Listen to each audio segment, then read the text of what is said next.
Hey everyone, welcome to Friday night, episode 114 of the Fancast. I am your always lovely host, the hostess with the mostest, Channel Dad Brian Lape. And it's a slim crew tonight, but we'll get through somehow. Also joining me, the Appalachian American. Baby, boys and girls, children of all ages. It's me. Hello, how are you? All right. I've forgotten that I've turned it on somewhere. Nice. I'm listening to myself echo. There we go. Echo. No, that's not what I wanted to do. Oh, okay. Yeah. I forget. Sometimes I forget because I'll bring it up on another browser just so I can watch, make sure the link is working because I send the link out for the show in the Twitter. So I need that feed, and then I forget that it's live. That since I go, 5 seconds after I go live, it starts playing.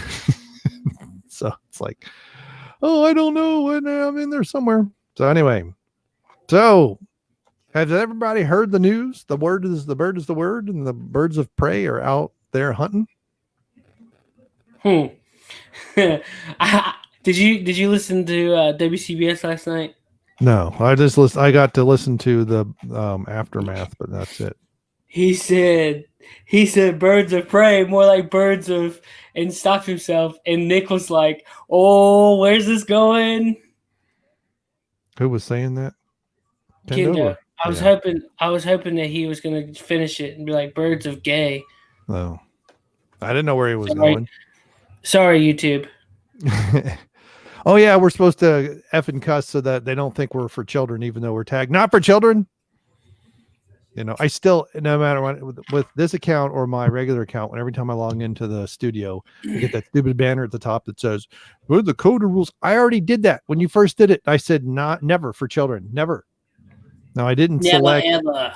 I didn't select over 18.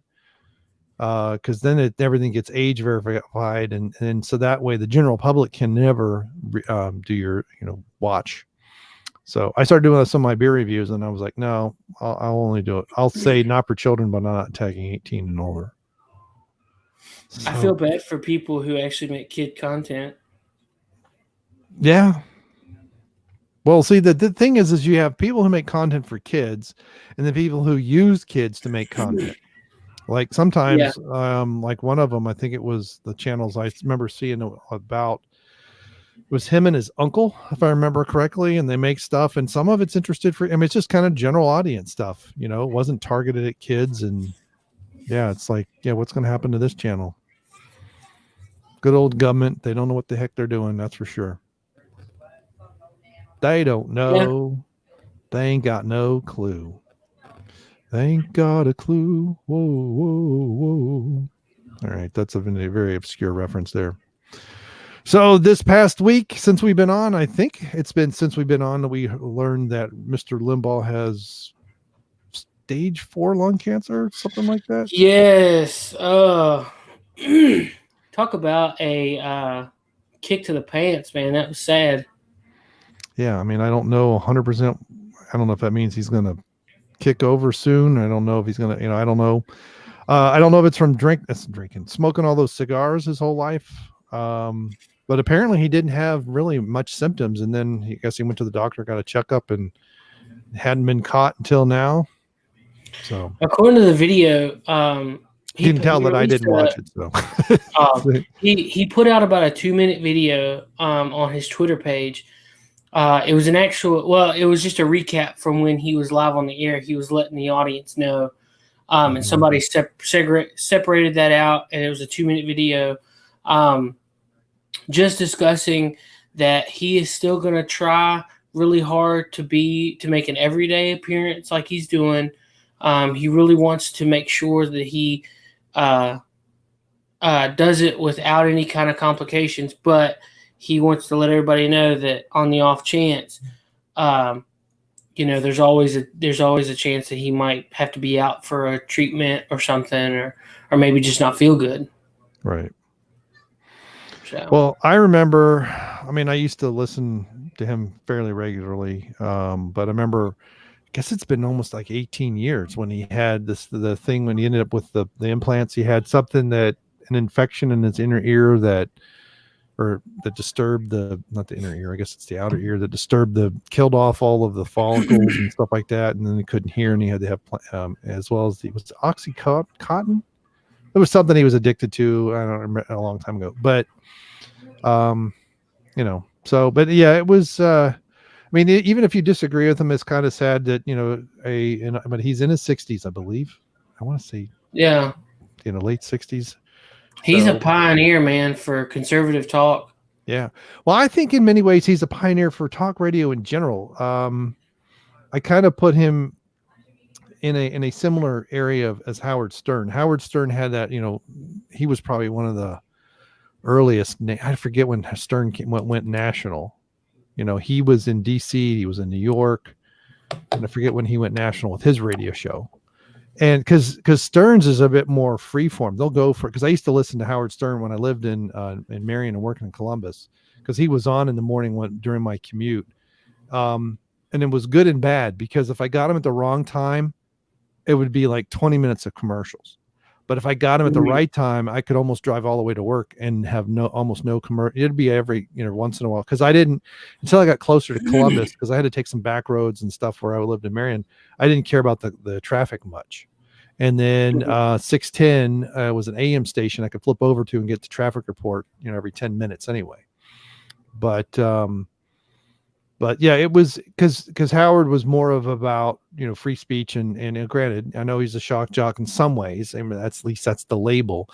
But even when he went to satellite, he was chastising his guys who were just freeform cussing to say, "Hey, look, yeah, we can do that now, but we don't really need to be talking like that." Because you basically start to sound like you got no education, and so I like that freedom, I guess you could say, but he really revitalized definitely AM talk radio. I think he's on a few FM channels around the country, but definitely AM talk radio, because AM was dying, right? Because it doesn't, her music is horrible. And most, because like here in Cincinnati, we have WLW, which is a huge station. I mean, I forget how many watts of power, but you can get them. I used to listen to it when I lived in Knoxville. Okay. So, especially at night. And Bill Cunningham, who was a conservative, and they had a guy, well, Gary Burbank was the guy I used to have in the afternoon, was just more of an entertainer. He created a bunch of characters, and he had a thing called the Broadbank Broadcasting Corporation, and they would call around and they would have the U.S. senseless surveys from the BBC, and they would and people would think it was the U.S. census, and this was because they'd hear Broadbank Broadbank Broadcasting Corporation. They would think of the British, like a real BBC. So it was pretty funny. Earl Pitts was one of his characters, but because a lot of it is, and I've even surprised liberals that I've worked with in the past, and I've talked about something I heard on NPR, and they're like, "I can't believe you listen to NPR." It's like, look, I get information from everywhere, because I understand everybody is biased, everybody has a filter, and everybody's lying. So I figured in between all of that, if I cut out somewhere, I could start somewhere you'll find the truth. Right. It's like I start piecing together all the things. Oh, there's the truth. There's the the stuff that this place forgot to tell me, and the stuff that this side forgot to tell me. So yeah. Anyway. Yeah, I like to gather information on everything before I make a decision. I feel like that's a smart thing to do. You can't just go, "Oh, one side is this, and I'm just going to stick with that." Yeah. So, but anyway, I didn't mean to bring the whole show down, but yeah, to me, I think it'll definitely be a loss of a pioneer. But we'll see how it happens. As far as his substitutes, my favorite, he's rarely on there anymore, is Walter Williams. So, and I think is he still teaching economics at George Mason University? I have no idea who you're talking about. He's an award-winning economist, and then he quite often will have George Mason University, distinguished professor of economics. There's a guy, he'll have Thomas Sewell on with him sometimes, and sometimes they don't even take a call. I could listen to those two talk for days. It's just it's just awesome when you listen to them talk back and forth, and the examples they come up with, and it's really good. So anyway, you got anything else you want to say about that topic before we will go on with the festivities, as it were? I don't know. God bless you, Rush Limbaugh, if you ever happen to listen to this. So, but other than that, no. Yeah, and even if you disagree with them, listen to them, and you'll know the other side better at the very least. So Birds of Prey. I haven't seen the movie yet. I've seen a lot of people posting things in the about the audience that there isn't any. So yeah. Well, and what I'm hearing more and more from people who've seen the movie is it's not woke or not very woke. And I'm wondering if that's why the critics hated it.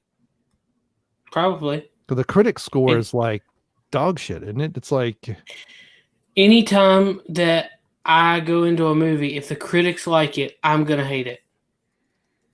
Yeah, because that's what I know. There was all this stuff, and Ewan McGregor, he may have been. No, that says 82%.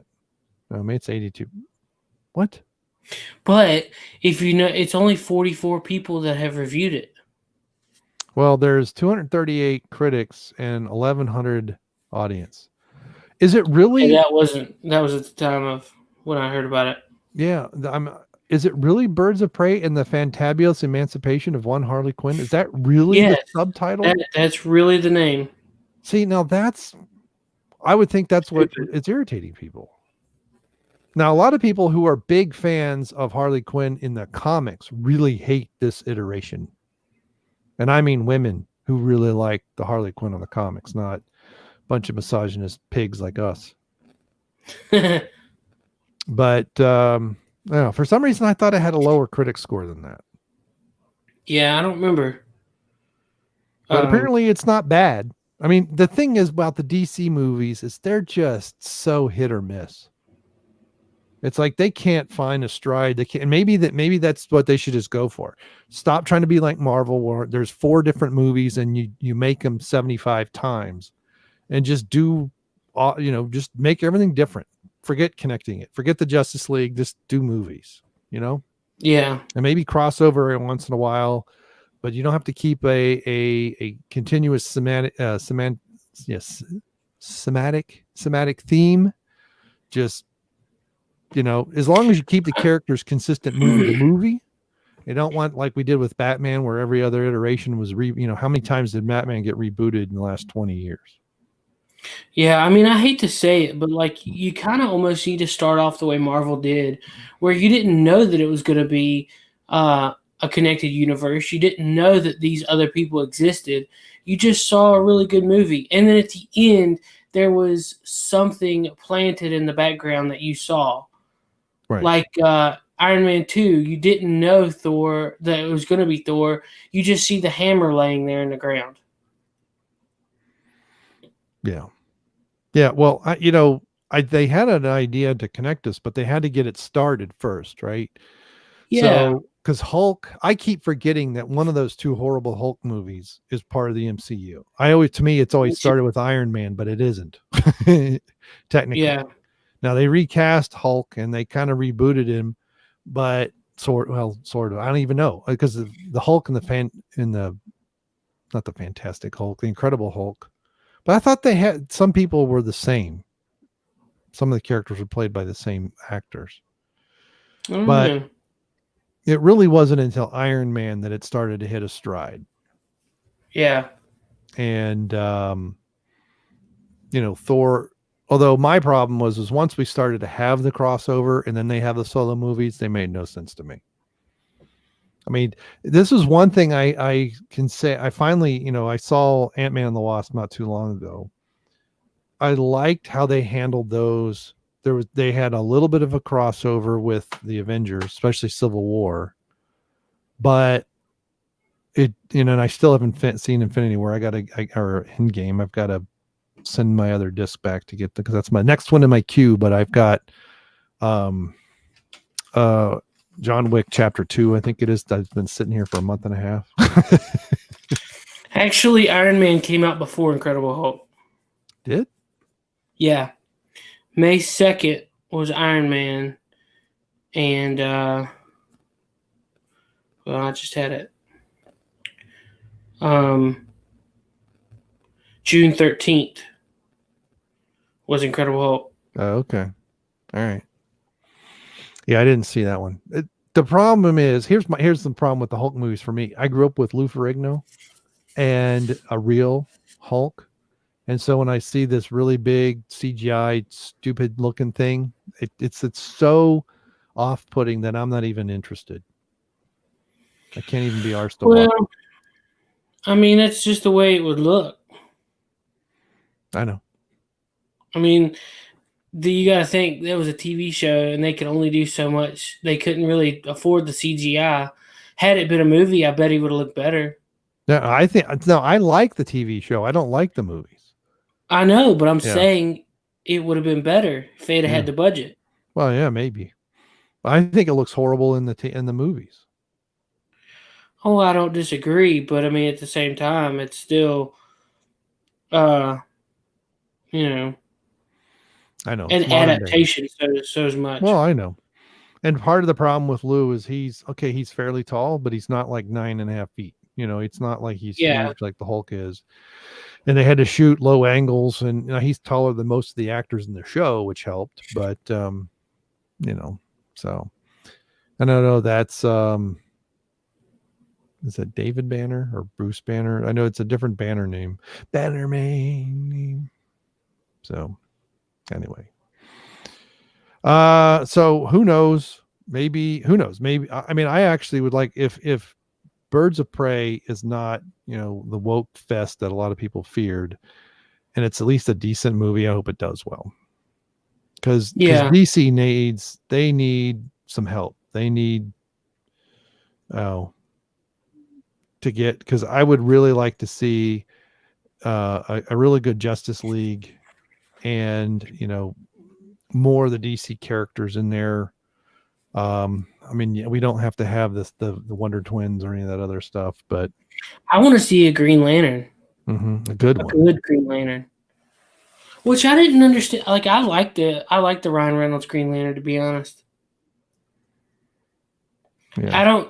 I don't know the source material enough to know whether or not that it was along the lines, and that's apparently the big gripe, is that it just didn't match. So, but as somebody that didn't grow up with it, I didn't know. Right. Well, I really don't think that. I think Batman is the only one that is matching the comic books. Flash. Now, the Flash TV show in the 90s kind of matched when he was bigger.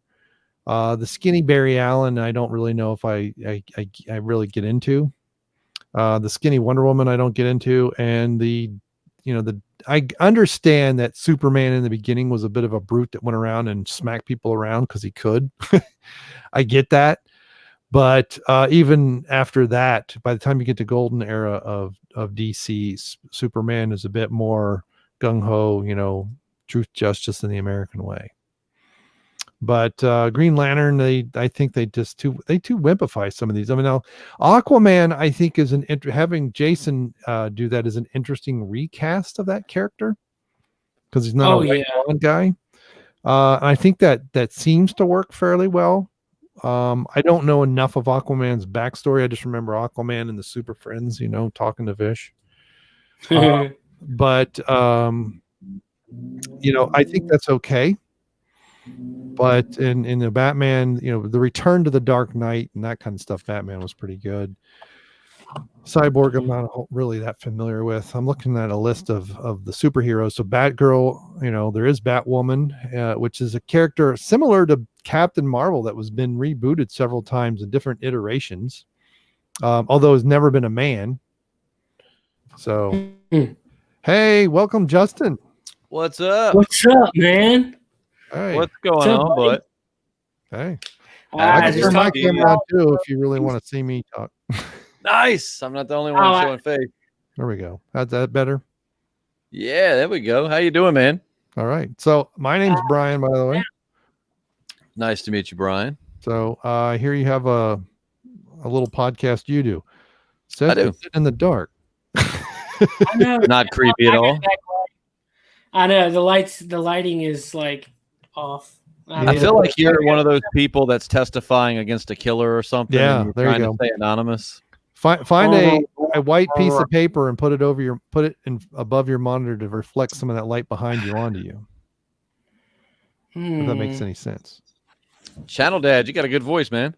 Oh, thanks. I have a perfect face for radio, I think, too. Me too. I also have a photography background. That's why I said, yeah, that'll work, sort of. It's just your face. It's like kind of like the Bohemian Rhapsody thing, right? Exactly. I see. What the? Yeah. So, why don't you tell us a little bit? Because Appalachian American told me a little about who you are, but why don't you tell to our 3 listeners a little bit about yourself? There are 3 of us, so we are 3 listeners. Well, no, it does say 3. I was just guessing. Oh man, so I do a podcast about debauchery, a little bit of Walking Dead, Resident Evil, entertainment, who JP's having sex with at that current point in time. And JP is the other guy in the podcast. And, okay. And yeah, I think we share a lot of similarities as far as entertainment. I know with Seth here, and I assume yourself. I think you were talking about Captain Marvel when I came in, which is like right up our alley. Well, I was actually talking about the DC characters, and part of why I'm called Channel Dad is I'm really old enough to be just about everybody's father. This podcast got started about 2.5 years ago. I don't know if you've heard of World Class Bullshitters, but they used to record. They're like 150 some odd, 160,000. I'm not exactly sure now. Wow. But they used to be a mostly local podcast here in Cincinnati. Some of Jeff's friends from high school and college that were still here. A couple of people were out of town. They reformulated, I guess that started about 3 years ago and finished about 1.5 years ago. But so now, and Jeff's now moved with his girlfriend out in California. So no one's local. It's just the 4 guys now. Horrible state of California. Right. And but when they used to record, there was no way to talk back other than the comments. Right. And so there were some fans, most of whom I don't even think are around anymore, that wanted to do a podcast about the podcast and utilize some of their imagery and stuff like that. So they got permission. Somehow I got dragged into it. And like the second time after they mentioned it, and I had no idea who wanted to do it. I reached out to some of the fans that said that they wanted to do it and said, okay, are you serious? I have a YouTube channel. I know how to do YouTube stuff, sort of. Let's get started. And so this is how this kind of grew about. Nice. So you said a podcast about a podcast? Yeah. So pretty much. let me so this is I am one of the people watching. So let me go find the host. Hey, I'm gonna refresh real quick because I got a lag. Okay. Yeah, that happens. So this is okay. It helps if I actually share my screen. I'm using Opera right here. Oh, nice. And I've never seen the service StreamYard. I'll have to check that out. Yeah, it's we're on the free side of things, and they do have a premium. I think it's $20 a month, something like that. Yeah. Oh man. And so they can do all kinds of stuff. And I mean, you can, like, up here in this upper right hand corner, you can put your own logo and all kinds of things if you pay. So this is the homepage of the place where it all started. Yeah, 154,000. Wow, that's so Kendo Slice, who's this guy right here, and the token white guy, as we like to refer him to. And he and I actually started this podcast. And we had a guy, Liquid Metal Pro, who might be on later. He's a Mexican guy that lives in New York. Oh, nice. Nice. He has to hide his identity. So yeah, he does. I accidentally leaked a picture of him, a really horrible picture of him, like less than a second. And it's caused nothing but chaos and controversy since then. Oh, man. Anyway, and then Jeff, the guy in the blue, it's if I do it this way. So this is Jeff, this is Dion, and this is Nick. As far as anyone knows, he's they call him the last stand in Samoan. And Dion lives up in Michigan, outside of Detroit somewhere, like out in the country. Really, it doesn't matter. Yeah, it doesn't matter. But in Michigan, yeah, it's all dumb. Right. So they started a wrestling podcast called Ring Rust because they all like wrestling. The problem was it was a couple years ago when wrestling was crap, and Jeff had listened to Kendo on this program and knew it, he had some good enthusiasm and invited him to that one, and he showed up prepared and everything. And then he's like, well, how about being a guest on the regular show? And then eventually he became he was doing both. So for a while he was doing this show and that one because they do Thursday nights, and we were like all over the place. I forget how we settled on Friday night, but anyway. And then he got picked up, now he's big time and we're just a bunch of peons. But and then we've branched since we've started doing stuff live. We did it with YouTube originally. And then when they decided to stop doing the Google Hangouts, I should say, we switched over to this thing. So we were doing, I forget how to record it, but anyway, my poor 10-year-old Mac, rendering all this stuff. So anyway, I have a channel with a bunch of different, just kind of eclectic. I do some pop culture crap. I did some photography videos, beer reviews, supplement reviews, and kind of mishmash of other stuff. I'm a computer nerd by trade, so there's some computer nerd crap in there too. So anyway. Yeah, man, that's what I studied in college was computer sciences. Yeah. Hey. You talking about beer reviews, man. As soon as I finish my whiskey, this is the last little bit I have. I'm looking at my refrigerator, and as far as beer, pretty much only have Miller High Life. I don't even know who brought that, but I'm going to drink it. I wouldn't give that a good Cheers. review. I have a big refrigerator right here in my basement, and people bring beer, and I have a 24-hour rule. If you leave it, you got 24 hours to come get it. If you don't, it's now part of the man cave. Nice. I'm a douchebag, and I vape. Is it okay if I hit the vape on here? I don't care. I'll say we don't care. I'll say it. I remember when we used to do the podcast, I would vape a little bit on there, and I'd have people be like, "I can hear you vaping." I'm like, oh my god, it's just the most awful thing in the world.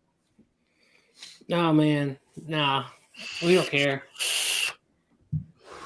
Keeps me from smoking cigarettes. So I didn't dig it out, but here you go. We could really nerd it up if you want. Oh wow. Oh my gosh. Jesus. That's super cool, man. I've never seen that. Well, you said you studied computer science. So, computational theory. Yeah. Oh, man. I thought I wanted to be a video game programmer for about a week until I started taking the classes, and me and C+ didn't get along too well. So I did create some cool little games with like the pre-made engines with sprites and stuff. There you go. There's some of my homework I didn't do very well on. Oh, yeah. Nice. That's I don't even want to admit how long ago that was. That's the given DFA, so that's something finite automata, but deterministic finite automata. This would have been 1991. Oh wow, yeah, mine was like 2010. I think. But I did go back to school. I mean, I'm in my 30s, so I mean, I was going back to school in 2010. Okay. I actually got what was it? Certified for auto body mechanics. I was going to go off to college to write, which is like my passion, or it was. And then I, of course, had a high school girlfriend. Was like, we're going to be together forever. I'm not going to leave her. And so I decided I was going to paint cars for some reason, and got certified in that. And we broke up, and I hated painting cars. So here we are. Yeah, the only thing of this that would probably be relative to the tree structures. Like we can't see that, man. You're too far from. It's too small. I can't see. It looked like. Why don't boobies. you put yourself? I thought it was some disproportionate boobies at first. Look, I got a 2010 iMac camera here. Okay, Hey, But anyway. why don't you just make yourself like the main part of the thing? Take off WCBS and put yourself up there. Saying, Yeah. Act like I know what the hell I'm doing. Oh, yeah. Jesus. You said that your camera's from 2010 MacBook? No, I have an iMac, 2010 iMac. This is what I'm actually rendering in another window. But some of this stuff, you don't need to know this to do game design and game development, but when you start optimizing some stuff, this really helps. But I don't even know what I'm looking at. Like, that's fine. I barely remember what I'm showing. Cool. You. I'm with you. But what I can't show you over here. How can I do this? So I don't even know what you're trying to do. Just hold on. Okay. It'll all make sense. I'm holding. Seth JP should be playing Resident Evil 2, the remake, tonight. I let him borrow it. Nice. I'm going to kill him if he doesn't play it. That's what's to my left. Is that like a kit? With what? What's in it? Dirty water. I can't. That's 6.5 gallons of fermenting wort. Oh, wow. Oh, you make your own wine? Wine? He's making I don't know. Beer, man. Beer. That is going to be about 11% when it's done. 88 IBUs, and I've got 3 ounces of hops to put in the secondary when I do that, hopefully sometime next week. It's been fermenting since Sunday, and it's still percolating quite well. So that was 18 pounds of pale malt, 2 pounds of crystal malt, and then I put 2.5 pounds of honey in it as well. Oh man, I love honey flavored alcohol. I love alcohol in general, but honey flavored alcohol is just even better. Yeah, I have the American version of the Grainfather, and at some point I'm going to buy the stupid dome piece to put on top of it to turn it into a still. Oh, nice, dude. I would love to learn how to make beer because I surely love to drink it, but I just got so many things going on. At some point, I probably will try. I started to buy one of those like brew your own, like little cheap kits. It probably tastes like ass, but it kind of gives you an intro to it. Yeah. One day, I really would like to make my own whiskey. That's just my ish. I would love to make my own whiskey. That'd be cool. Yeah, I have got a 12.5-second video that's been rendering for 23 hours, and it's a 97% done. How long is it? Well, here, let me redo. This is all. I mean, you talk about nerd. I mean, I'm just like full blown nerd here. It really helps if I click the right thing instead of the wrong thing. Will it even let me screen share this? You have a 97-second video that's taken 24 hours to upload? No. So 12. It's 12.5 seconds, and it's been rendering for 23 hours. So nice. But it's utilizing an IBL, something that even more stuff no one's going to know what I'm talking about. But basically it's a very high, it's a what they call an IBL. It's an image-based lighting with an HDR image, and it looks like you're in a city, but I know you can't see it in that until it renders, but it actually is just a flat image. It's like super wizardry, but it's photorealistic lighting. So that's what takes so long. Nice. Ooh. I didn't know I was going to learn tonight. This is great. Oh yeah. I'm more than just a pretty face and an old man. So I found out today. Oh, a pretty face? What? I don't know. But here's the thing about making beer. Learning the ins and outs of what to do, even with all grain, especially now with the converted grains, it's not so difficult. But the one thing that you can never be 100% on, but you need to get as freaking close as you can, is cleanliness. Because in beer, any imperfection is going to show up. So it's like, you're tasting it. I can really taste the hops and the wheat. And is that shit? Did somebody not wash their hands? Well, I'll say that, I mean, I don't like the mega brews, like Budweiser and all that crap make me ill. Although I do have a Coors Light and a Miller Lite. Yeah. I haven't done Bud Light yet. Review. I've got over 400 beer reviews, and I finally did some of those just to kind of as a joke. But the thing about those beers are they're very, very, very difficult to make. We're talking about like Budweiser, Bud Light, stuff like that. Because they're so light in flavor and texture and body that if you do anything wrong, it will show up drastically. Oh wow! You got a really, really hoppy beer, or say a really big, Russian Imperial Stout or something, 10, 11, 12 or more percent. You can have some imperfections, and you'll never know. Oh, now if you have a major imperfection, but I guess being from like the South, like the southernmost part of Virginia, right before you get into North Carolina, I grew up on like Natty Light and Bud Light, and I'm just like now in the last the cheap stuff. Oh hell yeah, like Natty Light, dude. Milwaukee's Beast. I still will sometimes grab the little fatty natties just because I love to go to my friend's house and they're all like in their craft beer, which I like craft beer too, but they're like, how are you drinking that? And I'm like, dude, it's like $4.99 for a 6-pack. That's how I'm drinking it. Yeah. Tastes like ass. It tastes a little assy, but you know what? My wallet appreciates it. I've really come to like pale ales, amber ales, Kolsch's, and how do you say Hefeweizers? Hefeweizen. Well, okay. Do you want to say it right or do you want to say it American? Say it right and then American. Okay, so it's Hefe. Mm-hmm. It's Hefe, Hefe, and then Weizen. So Weizen. Okay. Sometimes you'll see it as a Hefeweizen beer, and that's got a wheat malt. That's my favorite of the craft beers, man. So good.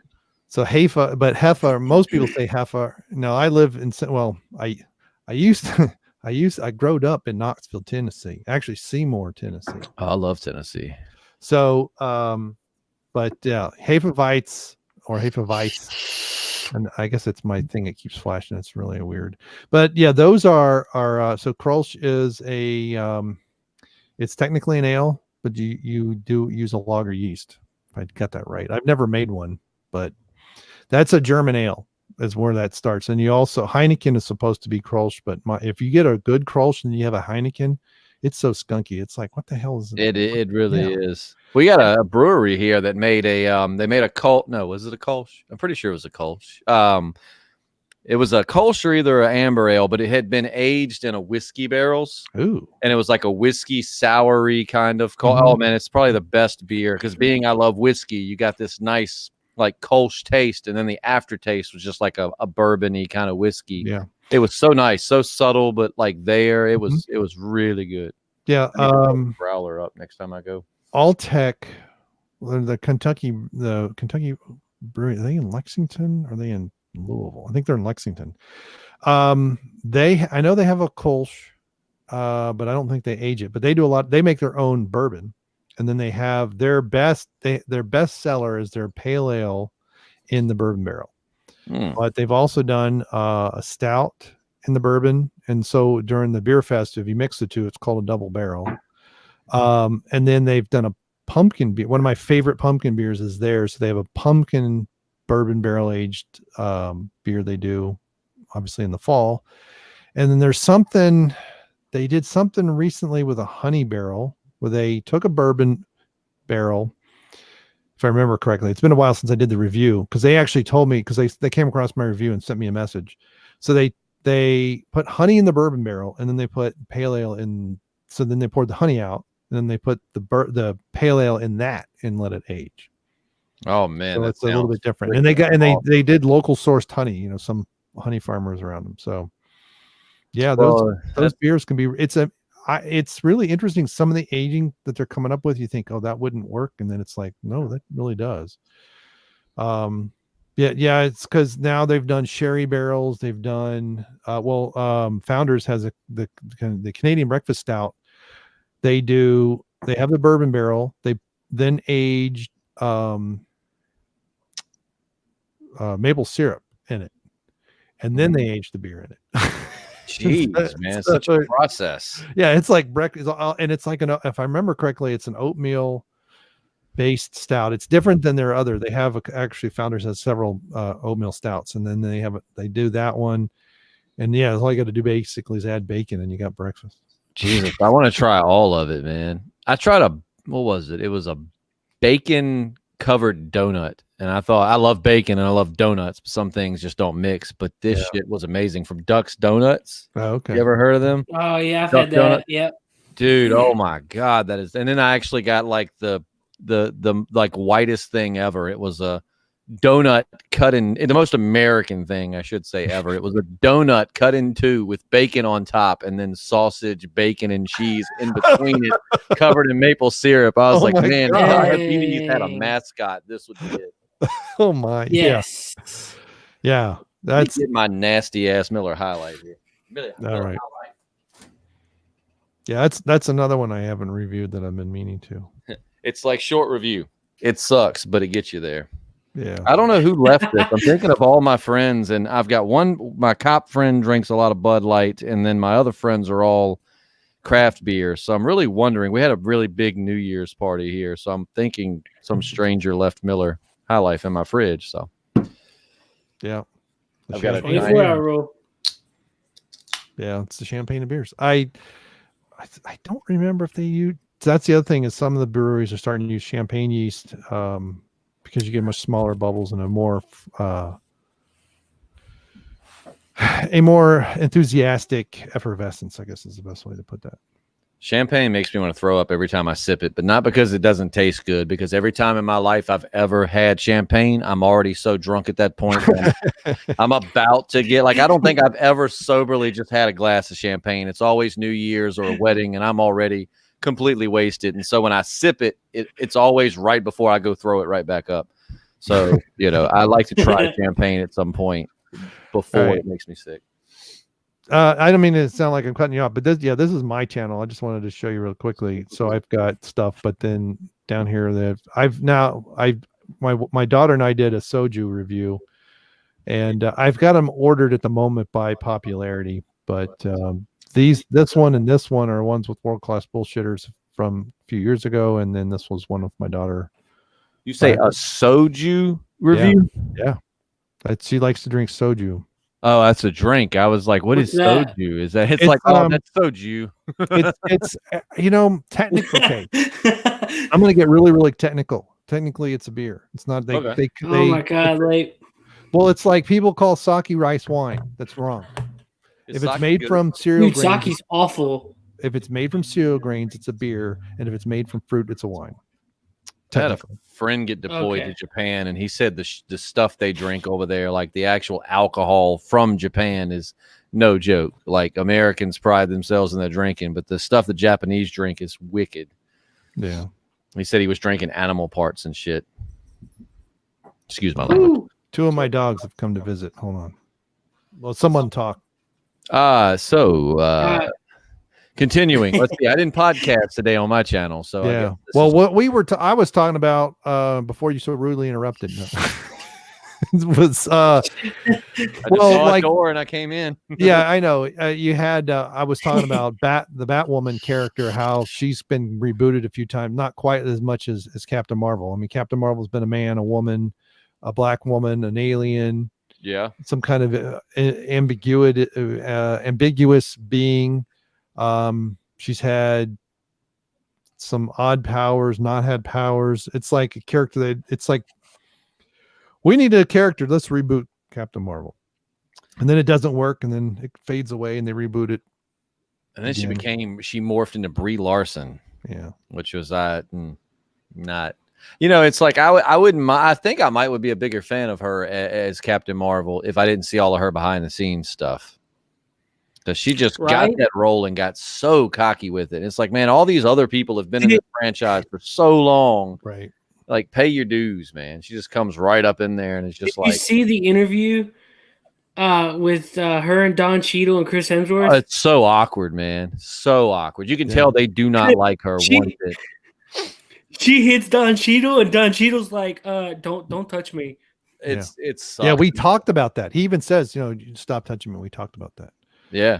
I had a last year around Star Wars Celebration when all that was going on, and I didn't know. I had a video of mine explode and got over 500,000 views in about 3 days. Oh, that's awesome. And it was about rumors about the MCU cast, and it was a month old at the time, and I think the article was even a few weeks old when I did it.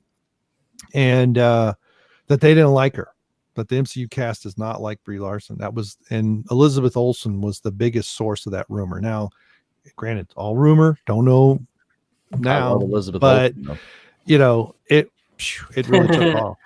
Yeah, but I blame that on Feige. But I don't know how much of that was Feige's doing and how much of it was Disney saying, because they, all that MCU stuff started before Disney owned Marvel.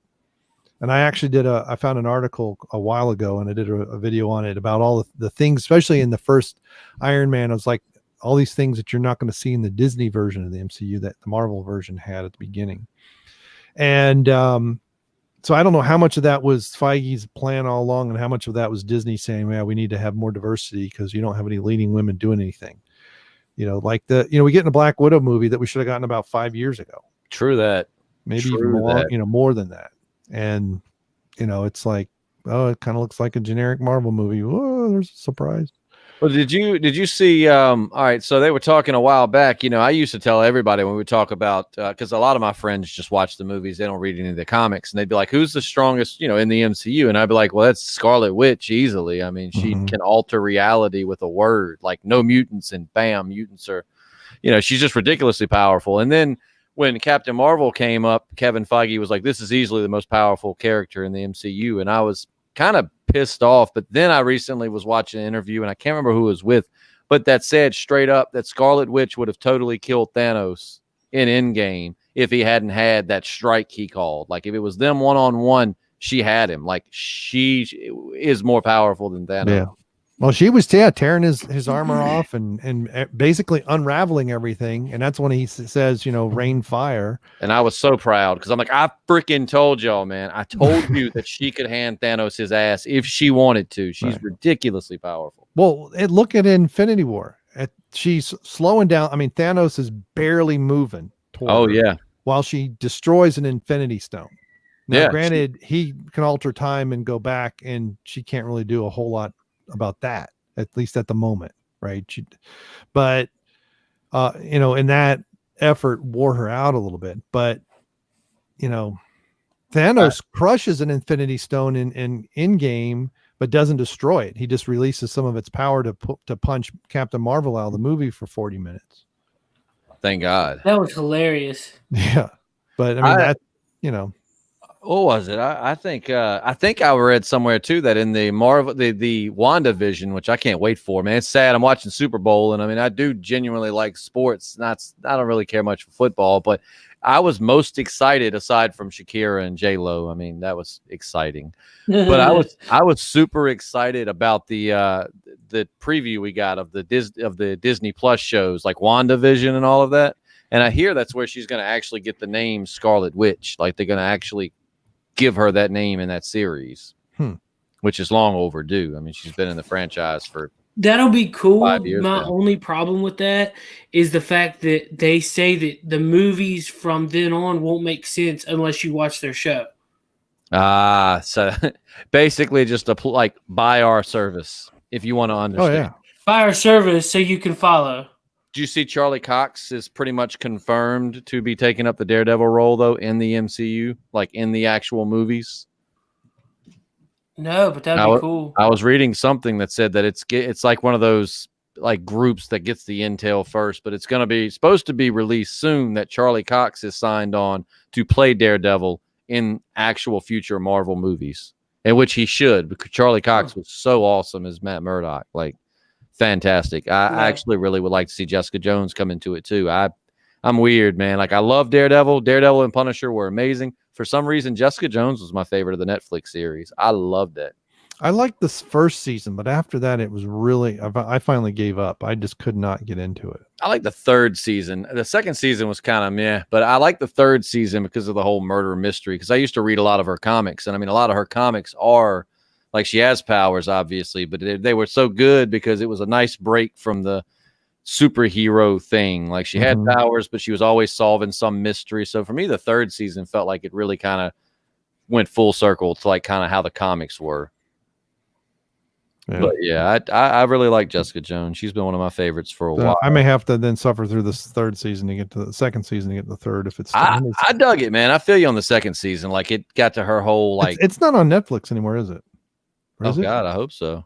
I don't know. I hadn't watched it in a while though. I pretty much watched those as soon as they came out, so it's been a year since I watched it. Yeah, I watched the first season, a lot of it because David Tennant was on it. Oh man, he's so awesome. He did very well as that very creepy villain. The Purple Man. Oh, the Arrow season 8's finally on Netflix. But that's the last season when they kill off Stephen Cannell's character. They kill off the Green Arrow. And go forward in time and back in time before it's like starts to feel like Lost. Do you guys like, okay, since y'all are into the, do y'all like what's his name? The Flash from the movies. No. Thank you. God. Ezra Miller. Ed, yes, like I have no problem with him as an actor, but like that is not Barry Burden. Like I mean not Barry Burden. I'm thinking Resident Evil. Allen. That's not Barry Allen. Like Grant Gustin, I like as the Flash. I actually think he really doesn't remind me much of comic Barry Allen either, but I like him. I do not like Ezra Miller as the Flash, man. Yeah, we were talking about that too before. It's like, you know, some of the things that were kind of true, you know, that we get a very even smaller and skinnier Barry Allen and the Flash in the movies. You know, the doting Batman is about the only thing that's close to the comics. Granted, early Superman was a bit of a jackass running around because he could, but then by the time we get the golden age of DC, he's a bit more red, white, and blue. We don't get a Wonder Woman like we have in the comics. Perhaps Linda Carter in the 70s was as close as we got. Well, until they redid it and brought her into modern times, and then it got stupid. Green Lantern, they just keep figuring out how to screw up. And then Aquaman, you know, he's not as true to the comics character-wise, but I think they did a good job kind of updating that. I think it's a recast that to me makes sense, if that makes any sense. Yeah. Well, and I feel like, too, the reason why the Flash is the way he is that they were looking at the MCU and they were like, oh, man, they've got a quirky teen character in Spider-Man. We need that. Who can be that? I don't know. Let's just make the Flash that way. And it was like, I just didn't like him being that goofy. Yeah. I love Spider-Man, but sorry, I keep getting a flicker. I might turn my camera off here in a minute. I don't know, but it's only, as far as I can tell, it's only on. My rendering is now, it looks like it's done, and it's trying to take all those JPEGs and put it into it's rendering the movie part, I think. I'm not even sure. And that might be causing the flag, but it's not constant. It's like now it just did it like 5 times in a row, and then it won't do it for a while. So, you know, we had the TV show in the 90s. Was it the 90s? I think it was the 90s, where Barry was still pretty big and buff. Oh yeah. You know? Yep. And so having the skinny Barry Allen in the TV show was kind of like, well, that's just weird. And then, but the Green Arrow, I think they did well. The TV shows have been very hit or miss. You know, Supergirl just couldn't get out of her own. It was okay first season, and then it was just like, oh my God, we know your sister's a lesbian. How many times does she have to come out to everybody? And then it just gets to be more preachy and more preachy and more preachy. And I'm like, and then they've done that now with Arrow, where they basically, it's not the Arrow show, it's the women of Arrow. Yeah. And then what's the isn't there another? Oh, the Guardians of Galaxy, Legends of Tomorrow. And that one, first 2 seasons are good, and then it just went. It's like, oh, we get it. Women can do stuff. Oh, really? Well, they just don't do it organically. Like, I mean, they don't realize they act like when you say what you're saying, if the wrong person heard that, it'd be like, oh, that's so sexist. And it's like, no, we don't mind badass female characters, and we don't mind lesbians, and we don't mind gay people. But do it organically. Give us a good character that's good because they're good. Don't do it kwa the sake of trying to fill some PC agenda. Yeah. Well, did you see the Battlestar Galactica reboot? I didn't. I've actually never watched Battlestar Galactica. Okay. Did you, Seth? No, I didn't. Okay. Well, see, I was a kid when the first one was on, and I really liked it. And when they rebooted it, it all felt organic. They may have been going down a list of, we got to have an Asian, we got to have this, we got to have that. I don't know, but it sure didn't feel like it. Great writing over 5 seasons. It all felt organic. It all felt You know, Adama in the original was not Graham Greene. Earl, what the heck was his name? Anyway, tall white guy, and it was James. I'm gonna blank on his name. James Olmos. Is that right? I don't know. Hispanic guy in the reboot. Almost. Yeah. Sorry, I had to.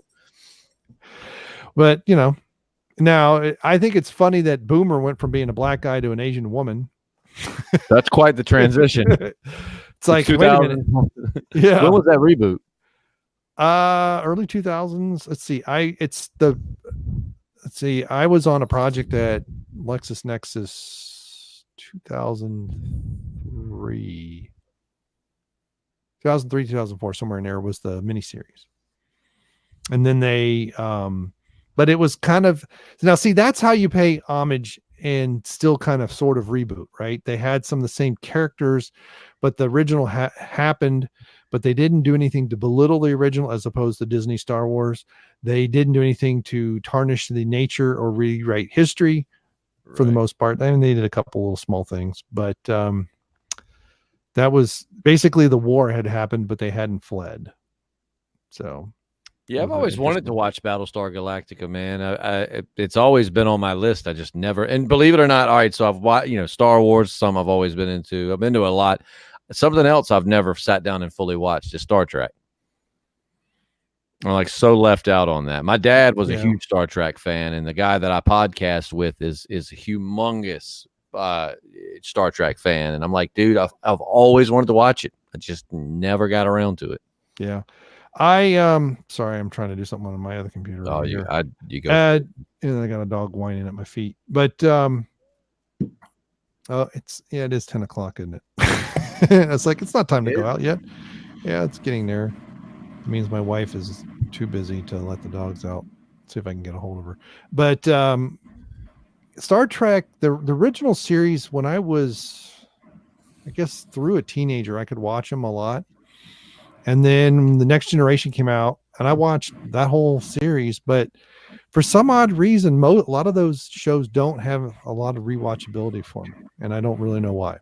Well, Power Rangers is like that to me. Like I've got a friend that was super. Yes. He was super into it, right? And he loves it, and he goes back and watches the movies. And I tried to go back and watch the movies, and honestly, like I can go back and watch the Ninja Turtles, and it's cheesy and campy, but I love it. I cringe. I cannot watch Power Rangers now. Like it's just, I cherish it. I love it, but I can't sit down and watch it. It's not rewatchable for me.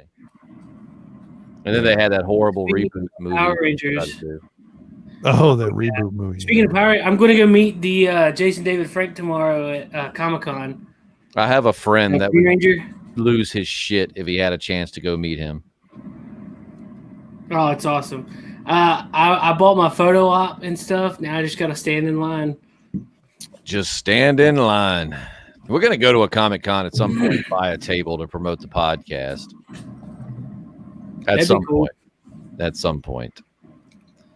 Jason David Frank. Now, look, Seth told me at some point, are you a Resident Evil fan, man?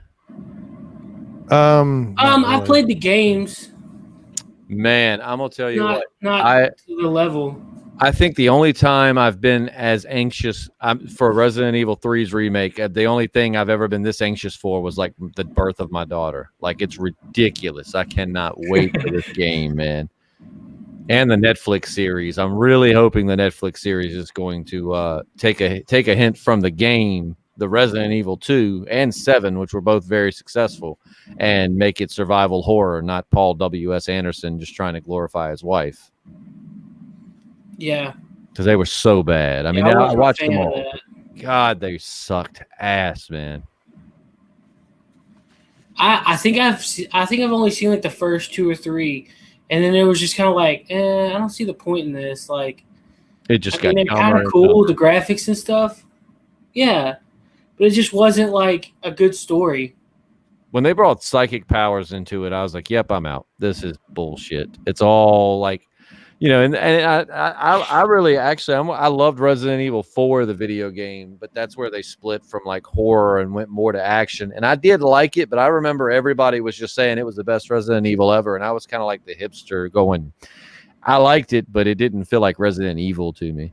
And then from there on, they just got actiony, and I'm so glad that they finally. And it sucks because it's kind of like Resident Evil 5 is the best-selling Resident Evil ever, but it's people think it's one of the worst. I mean, it's a fun game, but it's not Resident Evil, but yet it's sold. So it's kind of like they were seeing the results and continuing on that format just because it sold well. But yeah, I'm super stoked for the Netflix series, man. I really can't wait for that. Yeah, that's going to be a good game. A good, if they do it right. I've watched the Resident Evil 3 remake trailer. God knows, man, probably about 100 freaking times. I've even got JP excited about it, and JP seriously doesn't play anything that's not. I think the furthest JP goes in video games is possibly a Nintendo 64, and even he's excited to play this. Wow. I just texted him to see if he was playing that game, but I haven't heard back from him. God only knows what he's up to. You know what? JP is wild and JP is fun, but don't let him fool you. Like, no shit. Right now, what JP's probably doing is sitting at home, a little stoned, watching something on Netflix. Nice. It's like I see when I go on the podcast, I'm so used to being on FM radio and having to play a clean character and be proper and not cuss too much, and not talk about anything bad. So it's taken me a few years to finally realize, like, I'm on the internet. I can say what I want. Not, you know.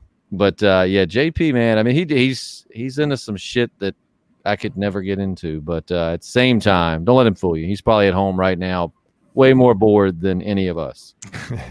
So where do you do your podcast? Do you do that like on the regular podcasting platforms and iTunes and stuff like that, or do you do it on YouTube, or both? We record it and put it on SoundCloud, and I use the RSS feed to put it out to Spotify and iTunes and something else, and then we're trying to get on Podbean, but it won't pick up my RSS feed, and then I just take it and put something over top of it and stick it on YouTube. If we actually had enough funding to make this a full-time gig, we would do like video podcasts, or I would do a lot better editing. But that's the thing, like, I'm usually doing that while I'm working at my actual radio job, kind of on the side. So I'm balancing, and I think we do 4 or 5 podcasts a week. So between that and radio and being a new dad, it's fun, but it's a little tiring. Yeah. And so, yeah, this is StreamYard. I know it goes to YouTube. It'll stream through some. And now if you have the full account, you can do like multiple things at once, where it'll stream multiple destinations at the same time. Oh, that's awesome. So, StreamYard. Yeah. So is it free to use, like when you start, and you just have like a pro version if you want? Yep. This is the free version right here. Yeah. And then what I do when I'm not too lazy is we also echo these on BitChute. So I will download them. In fact, I'm going to close something over here, so it stops distracting me. But I when we recorded it, I had to render everything, and then I would render it oh, gee whiz, I just disconnected myself.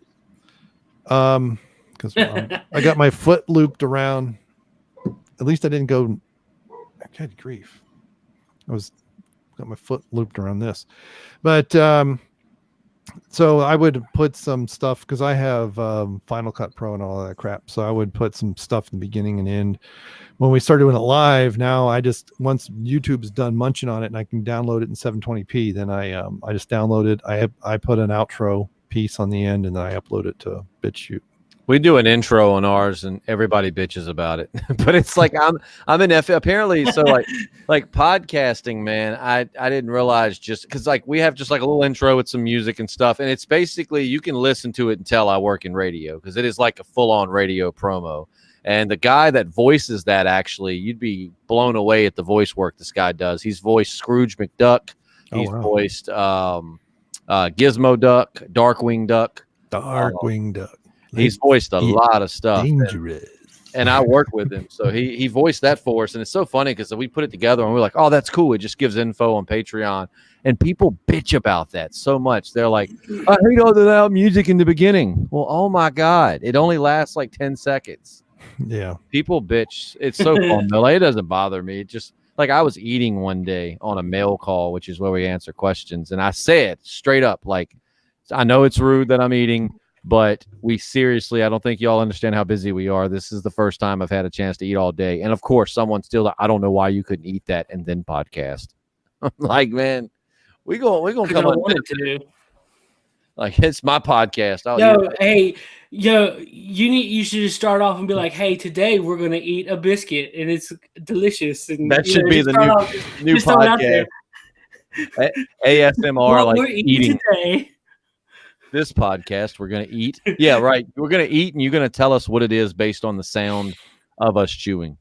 Yeah. Today on NPR radio, we are going to NPR earlier. We'll put salted butter on one side of the biscuit and unsalted butter on the other. That's so soothing. Can you tell the difference? I don't know, but keep going. Damn. I feel like relaxed. It's like I'm getting massaged by your voice. That's fantastic. Massage my neck. Yeah, I gotta do a heavy bench tomorrow.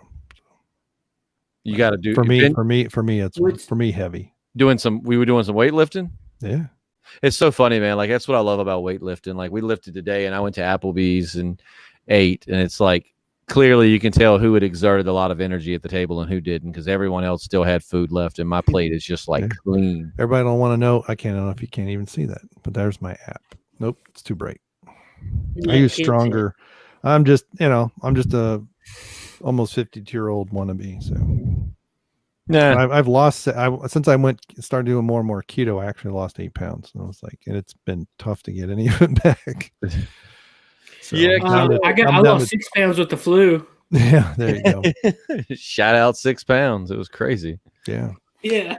I had the flu earlier this year. First time I've had the flu since I was a child. And oh my God, that shit was rough, man. Like, my girlfriend and I both had it. It was so bad we had to send the baby off to her sister's house because we just we're not even capable of caring for a child. It was bad. It only lasted like 2 or 3 days, but it was intense.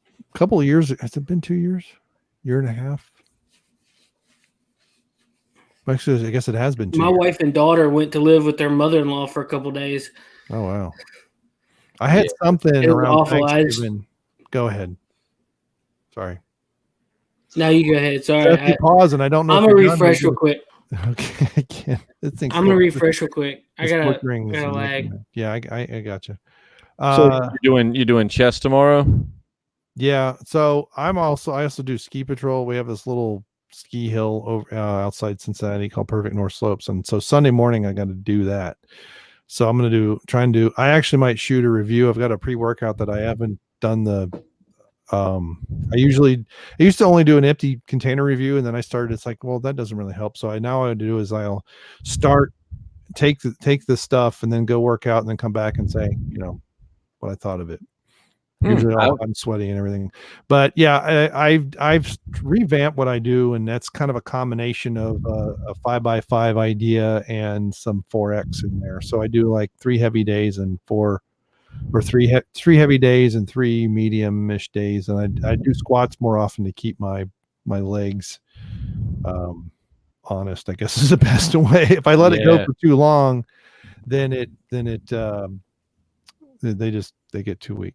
Squats and leg lunges are another one, man. Like, dude, squats are so important, but weighted leg lunges, like, putting a barbell on your back or either holding some dumbbells, man. God, I love it. Like, that's the difference between JP and myself. The other guy that podcasts with me, like, I get him to go, and I love the burn. Like, if I'm not burning, it's just like we got to keep going until I feel useless. And he's just like, dude, let's stop. This sucks. Like, I love it. I love lifting, but it just was so. By the time I got off work, by the end of the day, I was like, I don't want to go. Yeah. And see, I get to the point where even if I'm tired, I know I'm gonna like it's almost like withdrawals. I know if I don't go lift, then I'm just gonna spend the whole night feeling like I'm withering away. Yeah. Yep. But yeah, we do. What we did back in bicep today, and it was so funny. We went and got on the machine, and I started off doing like some rows, and the guy right beside us was doing the same thing. And I told JP, I said, this dude probably thinks like we saw him doing this, and we're like, oh, that looks like a cool workout. Let's go do that. But like, no, this is just what we're doing. And then I had some douchebag was like, do you mind using the other one so I can use the 2 cables? But really irritated me for some reason. Maybe it was the pre-workout kicking in. Oh, That stuff doesn't the take long. feeling of pre-workout. That's C4, man. When that shit kicks in, good God, man. C4. Yeah. Yeah, That's like a baby workout. I know, but dude, God knows that shit gets me. It's like Popeye's spinach. Like I drink it, and about 10 minutes later, I'm like, let's lift some shit. So how many milligrams of caffeine's that got in? I have It's no the regular idea. C4, or you got ripped. You've got like 19 varieties of C4. It's the original, the one that actually has the extra little creatine in it. And creatine and niacin and all that. Yeah. I forget which one I've got right now. It's some Muscle Tech paper, something or other. But My brother-in-law. you're supposed to take 2 scoops as a full serving, and I do 1.5, and I about go straight to the emergency room. I don't know what 2 scoops will do to me. It'll probably screw me up. Like today, I did slightly more than 1, and I do in the morning, and so I mostly fasted. I have most of a Quest protein bar, maybe half, maybe slightly more, and so. Which are keto friendly, by the way, as I've been saying in my reviews, very low sugar. So my blood sugar isn't that great. And some pre-workouts will crash it. And it did this morning. I had to go grab a Gatorade, and it was just like, which I can't stand because it's so sweet, but I had to get my blood sugar up. If I drink Monsters, I get shaky, but I used to think it was low blood sugar, but I'm like, or sugar crash, but I'm like, well, no, because wouldn't a Monster have sent it through the roof? I don't know if it's is it the full sugar Monster? It's like 38 grams of sugar in a can or something like that. Mm-hmm. So I drink every once in a while. I'll drink the Monster Rehab iced tea, which is 4 to 6 depending on the flavor in the whole can. But I can only have one, and sometimes I can only have one, and it's got to be days later before I can have another one.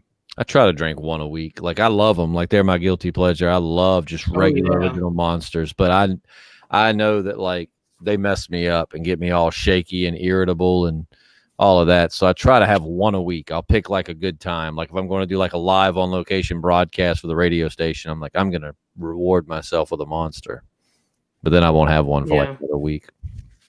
Hey, have you ever got one of the BFCs, the big effing can? Oh, dude, yes. When they first came out, I got it, and I remember talking to a friend going, do you think that stands for big fucking can?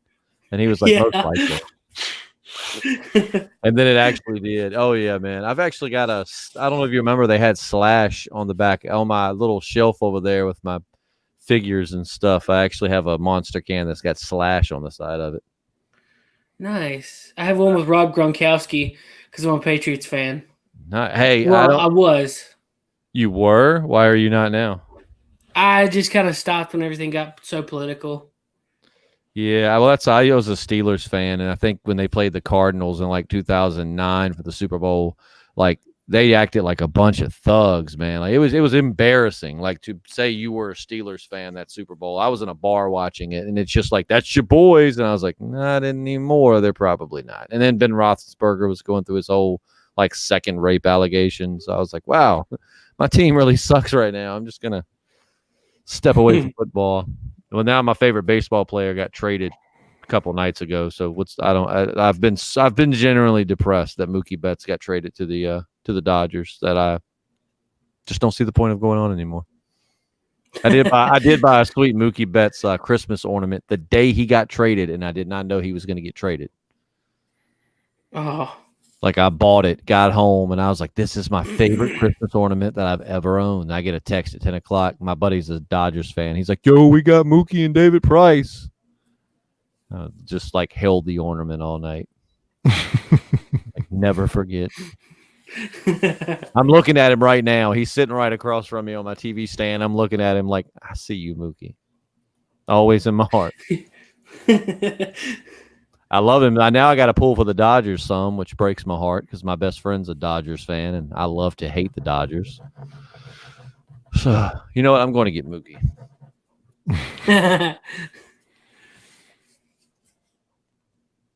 And we'll just wait. All right. And we have dead air. He just has to join me. He said this is why you got to talk when people are gone so that you don't have dead air. I have to tell JP that. So on our podcast, like if I'm doing something, like because I'm operating computers and JP and I used to seriously get on him because I would go to do something and he would just not say anything. And I'm like, JP, Radio 101, man, if I'm doing something and off the mic, you need to fill in the space. And he's finally gotten to where he's learned that. But just look at it. Yeah, but sometimes the words that come out of his mouth are quite scary. Yeah, when JP's allowed to talk, too much, really strange things come out. Nice. Yeah, he's an interesting fellow, man. I think the world of JP. We had a 3-hour long sales meeting today. Ooh. And it sucked, man. I do sales as well, and I absolutely hate it. And again, Mookie, like he almost has like a Iceman thing there going. Just all right. Get another one and custom paint it up, make it look like Iceman. Dude, I could, and he could be. Iceman's gay, right? I think so. As I say, I think I remembered him coming out gay, but then I was really confused as a kid because I was like, "Wait a minute, didn't he didn't in the movies those?" I didn't like really any of the X-Men movies, but I was like, wasn't he hitting on that chick? What was it? Who the hell was that girl? Rogue. I want to say Jubilee. I want to say Jubilee for a second, but I was like X-Men fan. Yeah, kill me. Man, I liked them X-Men movies, but they just once they started playing with timelines and stuff, it was like, how can I keep following this? Like, which movie comes where? And so that's why I was like, nah, I'm good. I'm just so I let it go. Like Jeffrey Dean Morgan as Negan. I was like, why would they cast such a skinny dude? Like Negan is big, hulking, intimidating guy. That's half of his character is he's ginormous and he's intimidating, and instead they cast a rail skinny guy. But then after a while, I'm like, okay, Jeffrey Dean Morgan, what he lacks for inside definitely makes up for in personality. But like with X-Men, I was like, why is Wolverine so tall? Wolverine's supposed to be like an itty bitty little fella. Yeah, he's like a hulking 6'3", 4. I didn't realize. I didn't realize he was that big, like tall wise. Oh, he's humongous, man. Humongous. Who? Hugh Jackman. I didn't think he was that tall. Oh yeah, he's like 6 foot something. 6 foot. 2, 3. Let's see. Huge Ackman. Huge gas man. Huge gas can.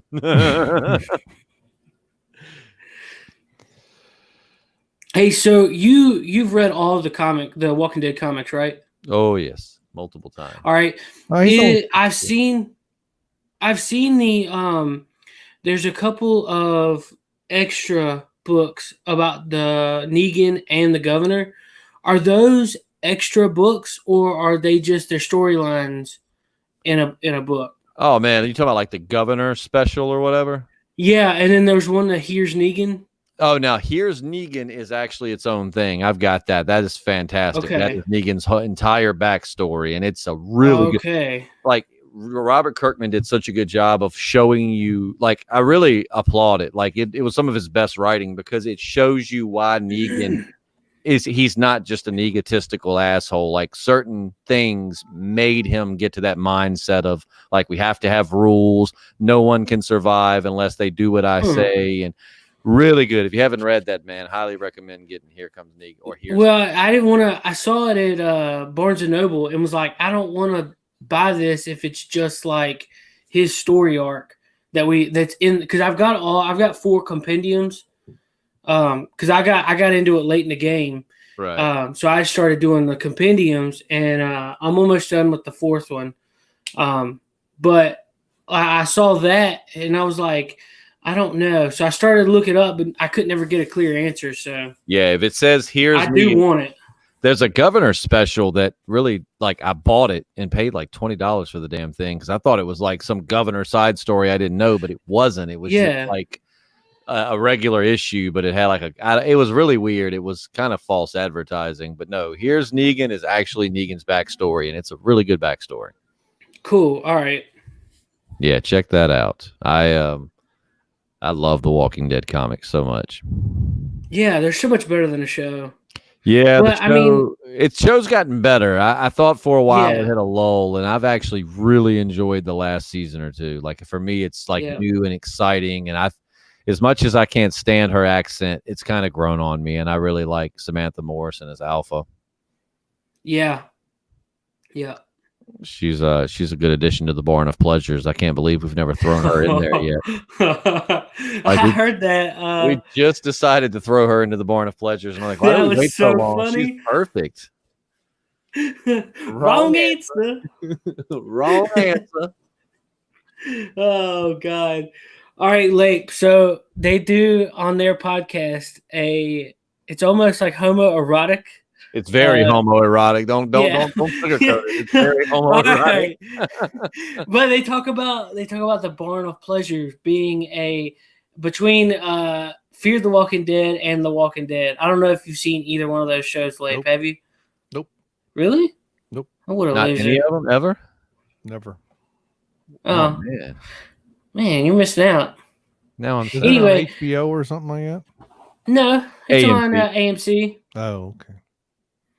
But I mean, they just kind of like role play. It's pretty funny. Yeah, we just basically, because JP's favorite kind of humor is homoerotic humor. And what's so funny is he plays that up. I don't think JP's ever done anything with a dude. Like, he plays this whole, like, my sexuality so ambiguous. And it's like, no, it's not. You hump anything with the vajayjay between the legs. I mean, it's, but he loves the homoerotic humor, and he's very, very good at it. But yeah, he started that, and now it's just a major part of our podcast. I never thought when I started podcasting, part of my shtick would be a gay what if scenario if you threw all of the Walking Dead characters into a barn and they wanted to do each other. But alas, I mean, it's pretty fun. Yeah. Oh, it is. I've been at work and busted out laughing, and because I work in a like a machine shop, and I just wear headphones all day and listen to whatever comes up, and y'all started doing that one day. I bust out laughing, and my boss comes over and was like, "What's so funny?" And I was like, "Nothing. I'm just listening to music." Rick was doing Daryl again.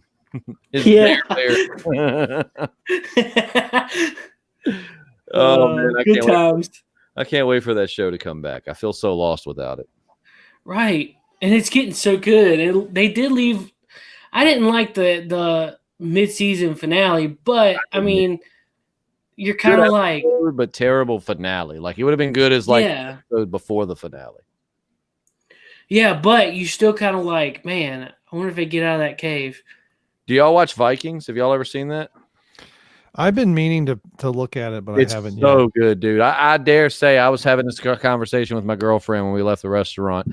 Like, that's how good it is. Like, what I saw last night still haunts me. It is some of the best. It got canceled, right? This is the last season? This is the last season. They're getting ready. They're going to do a side story show or something soon. But I mean, it is some of the, it's got that show. Like, I'm not someone that really cries much on movies or TV. I mean, I ain't saying I don't ever, but not much does it. This show has more like it's a show about a bunch of muscular men chopping each other up, and yet somehow it manages to make you want to cry. But there's a tall woman in that show. There are several badass women in that show. But watch Vikings. So there's some show, I'm gonna have to look it up. There's something I was watching on. What channel is that on?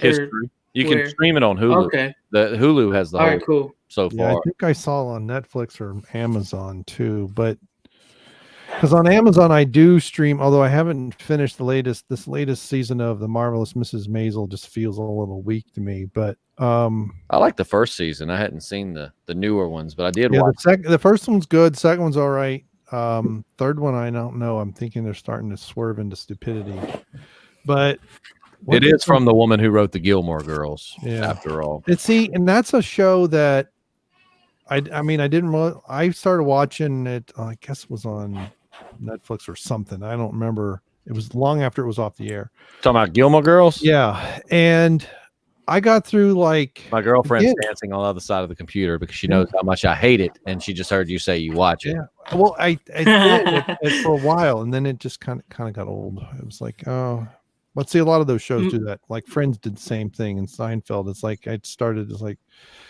oh, it's the same season as last year. I forget this. My wife has every season on DVD.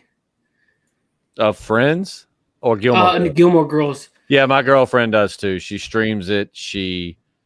Oh my God, we've had so many Gilmore Girl arguments. She has a Gilmore Girl tattoo. Nice. She has like the umbrella and something. What does it say? It sounds like it's like some apparatus, an omni apparatus, something, some empowering. Well, I only started watching it because I like what's her name on it. Who, Lauren Graham? Yeah. Yeah, she's hot. But there was a show. It's Norseman, which I don't know. And that one's produced, I think, by Sweden or something. And it's like Vikings, but it's a little bit more comical, I guess. It's not. I wouldn't call it a comedy, but a little more lighthearted. It's a little bit more satirical, I'll say. Because they do all kind. It's almost like there are parts of it that are Python-esque, especially when you looking at, say, King Arthur, the Holy Grail. It's kind of that vein, I guess you could say. But yeah, it's a pretty interesting show. They've got 2 seasons. I don't know if they're going to do a third. And then Tidelands was another one that I liked, but The Travelers, which I think I don't know if they're going to do a season 4. They left it with a pseudo cliffhanger.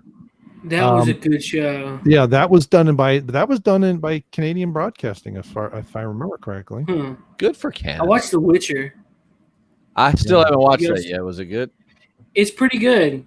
It kind of like loses its way though about episode 6 or so, and you're kind of like, "What are we doing?" And then it's like, "Oh yeah, okay." It reels it back in. But I mean, it was pretty cool. Turn it so that light is not. Damn it! How do I? Have you seen The Magicians as well? That's another weird show that my wife and I both like it. I've skipped one season. It's like a lot of American shows where they do 22 episodes a season, and it's like there's 11 good ones. There's 7 or 8 that are so, and there's like 4 or 5. You're like, why did you bother? That's one thing I like about the BBC shows before they started to just screw them all up. It's like right about the time that they're starting to run out of ideas, the season's over. They don't have to stretch it into 20 episodes. Hey, baby, will you put Mookie Betts back? He goes in front of 6 feet under, which is where he is to me right now. No, I love Mookie. I will accept his new role and support it, but I've got all my collectibles put up because we're moving, and I don't have nowhere to put them right now, which sucks. I bought a shelf for mine because I thought I had a lot, and nothing shows you how little your collection is like buying a shelf that is way too big. JP has an impressive. JP has got a really cool toy collection. Like it's set up as he's working on now, but he's got a really cool collection, man. Nice. Man, I didn't know y'all were that big into toys. He's super into it. I'm more into like statues and like I mean, like I don't know. He'll go up and he'll buy up anything. Like I like them, but they've got to be something I'm really into. Yeah. Like Dragon Ball Z. I have some really cool Dragon Ball Z figures. Yeah, I love Dragon Ball Z growing up. That's one thing I'd like to find is the Blu-rays of Dragon Ball Z. Oh yeah. I'm like the only. Well, I got another friend that watches it. But I'm like one of my friends that watches Dragon Ball Z. So none of them. I figured JP would know what it was when I met him, but he's never watched it. I'm trying to get him into the awesomeness, but I know what it is, but only because my son watched it. I mean, you said you I think you said your age earlier, and if that's correct, how old is your son? So he'll be 21 in August. Yeah, because see, my dad is not. Which not that you're not old, but I have a very young dad. My dad is 53. So when will he be 54? Next December. Oh, it's at the end of the year? Yeah. All right. He's a year and a half older than I am. I'll be 52 in June. But you're into a lot cooler stuff than me. My dad is straight up like he was in the Army. He's straight up like your Southern guy. Like he's really gotten into photography and drone work here lately. So that's been cool. Good. Finally something creative. Like other than that, it's been pretty straightforward. I was blown away when I realized that he actually liked Star Trek. Yeah. Yeah, I grew up an Army brat. My dad retired in '87 when I was a freshman in college. But Nice. yeah, so yeah, I lived in around Knoxville several times, and the Army sent my dad to the University of Tennessee. Wants to finish his bachelor's, wants to get a master's, and he taught in the ROTC department. Oh, so cool. When he retired, that's where they moved to, and then I went to the University of Tennessee, and then he took a job as a civilian contractor in the mid-'90s back in Germany with the Air Force. And then when they came back, I was in Marion, Ohio, which is north of Columbus. It's that is flat. I mean, that is tabletop flat. And they moved.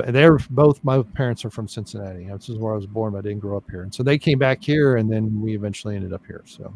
Man, I was born in Louisiana. It was not that interesting. There were swamps and scorpions. Yeah. What's that?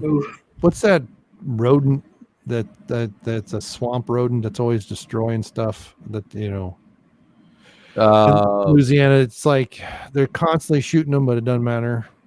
They're really not armadillos, are you? No, there's some. They're like a lot of those down there.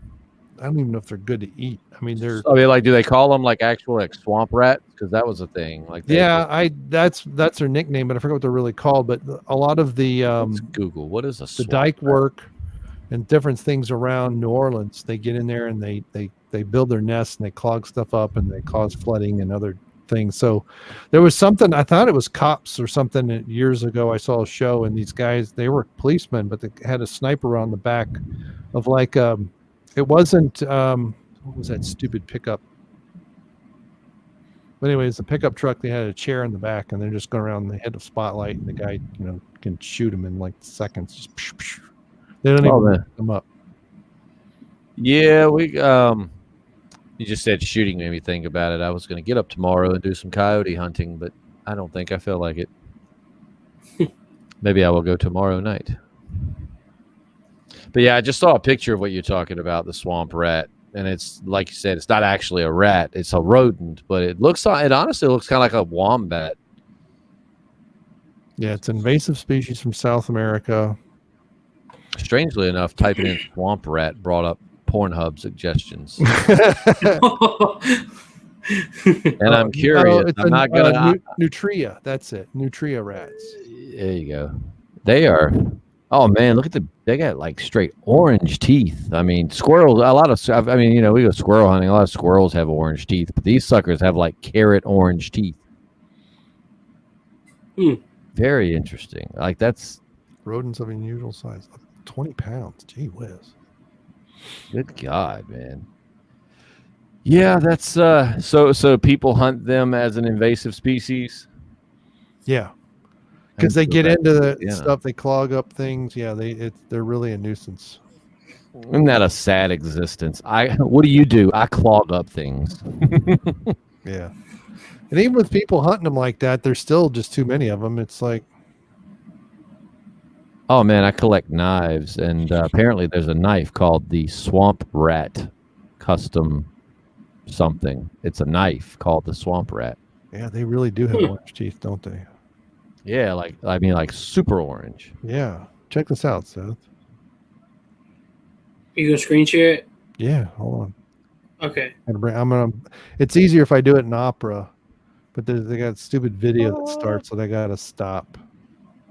Close, you piece of shit. All right. I'm waiting for the image to load. There we go. Make sure it's not the Pornhub image. There we go. There's my contribution to Oh, it looks like 2 carrots, doesn't it? yeah, that's gross.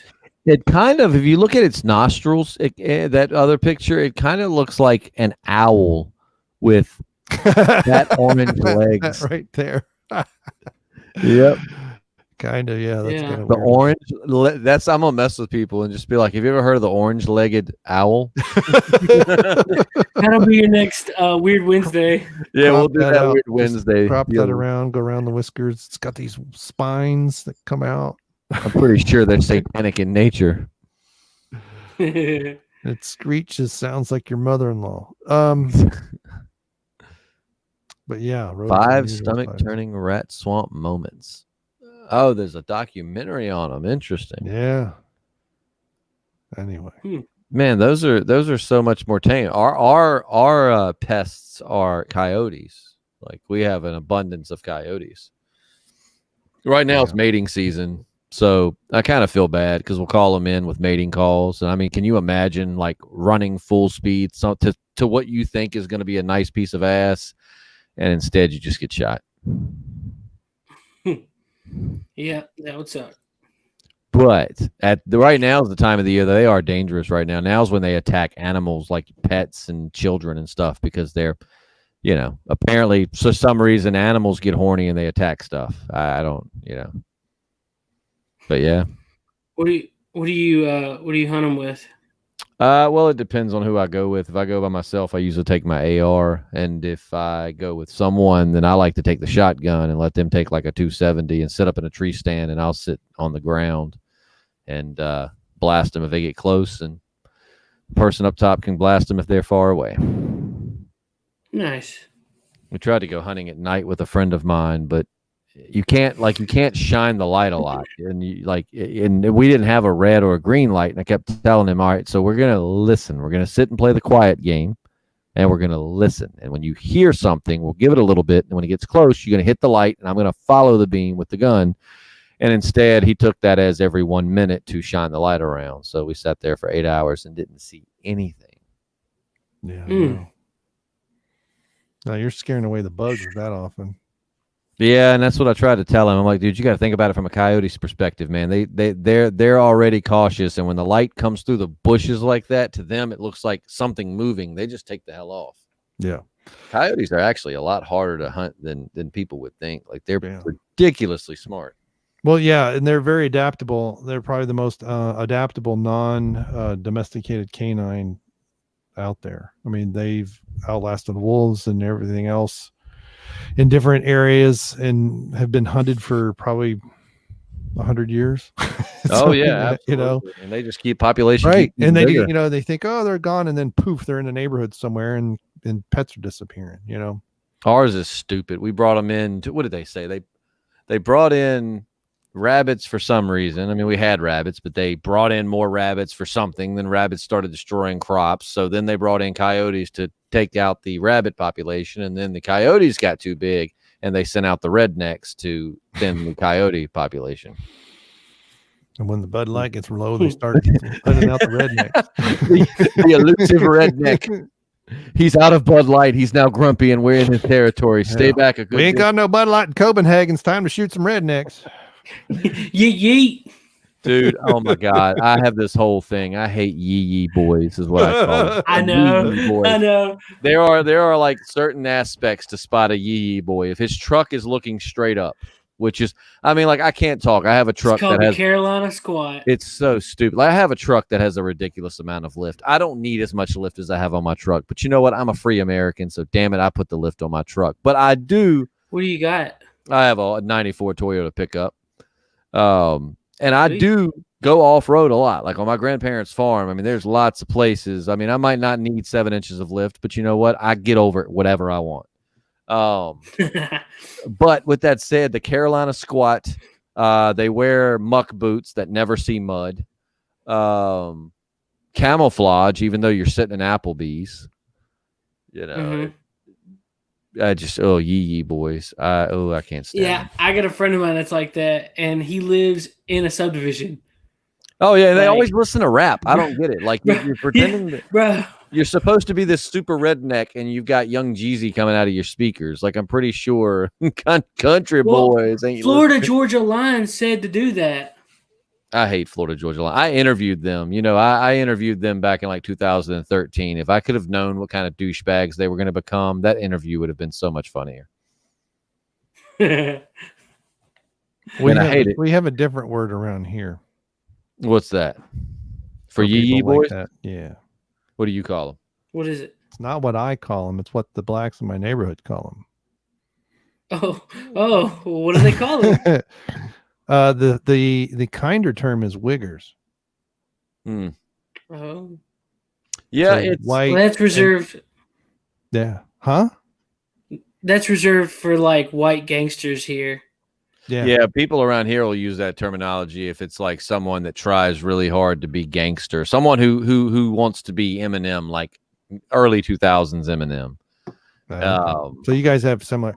Yeah, I mean, I don't get it either. It's like the white kids around here are either they all think they're goths and they're hyper cool and they got to wear pale and black, or they listen to the worst rap music I've ever heard. There's sort of a beat, and when I'm working, you remember Dave Chappelle? Oh yeah. You remember the Clayton Bigsby episode where he's like, "Y'all cut that out," and he's like, "Did he just call us?" I'm not saying the N word. Probably best if coming from someone that deals with the FCC regularly. Probably best if not. Not that they regulate the internet, but I'm just saying. Well, YouTube regulates something. Google will get you. That's true. Sorry, YouTube. You know what's funny too is that I deal with the FCC and we get punished by the FCC if we mess up. But at one point, my aunt was like the vice president of the FCC. So, and that didn't help me out one bit. Like if I was to be like, hey, they're saying we gotta, do this. Our tower. They're saying we need to reel back our whatever. It's nothing I can really do. Thanks, Aunt Wanda. See you Thanksgiving. Such a sweet lady, though. Cool fact, she was Colin Powell's secretary at one point. She was in the Pentagon when the plane hit it. Oh, we're going to do air quotes on the plane. Okay. Yeah, because I was like, what was that like? And she's like, I don't know. I was on a golf cart and the whole building shook. And I'm like, tell me the truth. Was it a plane? And she's like, I could think so. And I'm like, I don't. Be honest with me, Aunt Wanda. And then shortly after, she went to work for the FCC. It's nothing like a plane or a bomb or whatever hit it's nothing like an explosion where you work to make you change jobs, I guess. Yeah. Yeah. I knew a lady who lived in Maryland. Her sister worked. Her office was right on that side that got hit. So people, now I've seen a lot of stuff. People say there's no. I actually know someone whose sister was killed in that. So. I don't know. Oh, I feel you, man. I get like do you remember the WDBJ7 shooting and where the news reporter and her cameraman got shot on camera? Well, it's like I knew they made national news. Yeah. Was that where they were out on that wooden area? Yes, they were in. They were at Smith Mountain Lake. Right. And like I've gotten really, really heated with some people online because they'll say like, oh, that it's fake. But I'm like, dude, no, I know her. I promise you. I've worked with her. She interned at my station. I promise you. Like she legit died. It sucked. And a lot of people, that's why like I like conspiracies, but I tell people you got to be careful with that, man, because I mean like it's like a lot of people were saying that whole thing was fake and they were actors, and I'm like, dude, no, like. And then later on, her douchebag boyfriend is the guy you just recently saw in headlines for not getting a DUI. Oh, I've got a picture. Actually, if I could find my phone, man, I could show you. I've got a picture of him. And him and I were both drunk as hell at a party, and he had an illegal monkey in his hand. I could probably use that against him. Illegal monkey. Is there a legal monkey? Well, it was a capuchin monkey, but they were not licensed to have it. Oh. Well, it's like it wasn't his monkey; it was somebody at the party's monkey. But the fact is, he's a delegate, and that shit was illegal. Yeah, well, it's like the Flat Earth Society. Well, the first time I heard about it, and people were making, talking about it, and I went and looked it up, and I'm like, some of these early videos, and I'm like, I think these guys are trolling. I don't think they're really thinking. Yeah. And then it's like JP totally trolled. They may have been trolling. But there's people I think who really do believe it. Somebody said that the CIA put that out just to see if like how it would spread and how the information would be received by people. Oh, that the Flat Earth Society? Yeah. Oh, let me give a little quick disclaimer since I kind of forgot that we were on a live podcast. For the sake of saving face, Chris Hurst is not a douchebag, and the monkey was probably legal, but we were drunk. And if you get out of a DUI when you should get a DUI, you are still kind of a douchebag. But other than that, hi, Chris. Hope you're doing well. What did George Brett say about that other ball player? He was not mistaken. No, I'd hung out with Chris a few times. It really wasn't that bad of a guy, but I mean, when you use your power to get out of a DUI, you're kind of a douchebag. I don't know who he is, so it doesn't matter.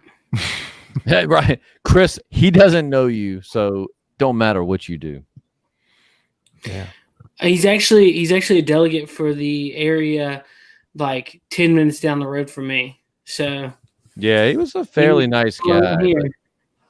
Oh, so like state government or county government or something? Yeah. He made headlines recently. If what we're talking about is basically he got pulled over and blew above the limit, failed his field sobriety test, but was let go because they were in session, and it's a law that they cannot be arrested while in session unless they commit treason, murder, or something else. And so a lot of people were pretty pissed off about that, including myself. I mean, like I said, Chris is a fairly decent, nice guy, but that's just not fair. If I got a DUI, they would love to be like local morning show host in prison for being a drunk asshole. All right. Oh man, yeah, we made memes galore on that dude. I think a lot. It's so crazy to see somebody. I mean, it's just been just in my career. You see multiple people making national headlines, and then here you are not doing shit. I mean, don't get me wrong. Not all of them are making headlines for the best reasons, but still, man. Yeah, like they're probably going to talk about you on The View, which right. To hell with that shit. Are there any? There might be some fates worse than that, but that's a fate worse than death. That show. Joy Behart's the Satan. Whoopi Goldberg was on Star Trek, man. She should be cooler than she is. Yeah. Like you can't be on Star Trek and you gotta like save some face here. Be cool. Yeah. I thought she was supposed to go live in Canada. Miley Cyrus was leaving too. Oh yeah, well. It was a couple of them. Nancy Pelosi reportedly, I didn't see where she actually said it. Said she was going to resign if Trump didn't get impeached, or if he got acquitted, she was going to resign. And I don't really see her stepping up for that. Mm-mm. She's like the female Keith Richards. You notice that? Yeah. like. I wonder if she'll get in trouble for ripping up the documents. No, she will not. Nancy Pelosi can do everything short of murder someone on live television, and it will be excused because she's Nancy Pelosi. Double standard. Oh, big time, man. Big time. Oh, Nancy Pelosi. I swear, like her and Keith Richards are kind of the same. I sometimes think they both have like a Weekend at Bernie's thing going. Like I sometimes I see Nancy Pelosi. Never seen them in the same place. Well, I sometimes think Nancy Pelosi died a long time ago, and there are people operating her off camera. You know what I mean? Because she just looked and moved like right. I watched her movie, man, and that was long. Did you see where Fox News accidentally posted that she died last year? Yeah, I saw something. I didn't read it, but I passed that article on Facebook. They accidentally posted it like during the news one morning. Oh, good old Fox News. Yeah. I just miss old Bill O'Reilly getting mad at everybody because fuck the world. Oh, Bill O'Reilly. Isn't he still on that? I don't know. I haven't watched. No. Dude, I haven't watched any of the major news sources in so long. Which is funny because on our station we run Fox News, but it's not Fox News. Like it's actually, if you were to listen to it, it almost sounds like it's the opposite. It almost sounds like they're criticizing like Republicans. So I've really been confused about that. But yeah, It might be like a local Fox affiliate. Yeah, that's what I'm thinking because we've ran it for years, but they definitely are not because I remember telling the owner of the station, I was like, look, man, the only thing about Fox News is, I mean, not that I have a problem with it, but I mean, it just comes off kind of political. I mean, say someone's a Democrat and I go in trying to sell them a local Fox News sponsorship. They're going to tell me to go screw myself, and I'm like, maybe you find something a little more in the middle. And then listening to it, I'm like, wow, it's not, doesn't sound all that conservative, to be honest with you. Yeah. No, Fox News, CNN. Yeah. Good stuff. They're all just, Can't, I mean, they all have an agenda. Everything they give you is biased as shit. That's like, but you got your like people like my dad and the only news I can trust is Fox News. And I'm like, look, I mean, if y'all are on the same side, that's cool, but you got to know that they're all shaping it to, they're all using it in their, it's all taken out of context. I mean, I do have a tendency to watch more Fox News than others. That's just because, like, I mean, I know, I see your point.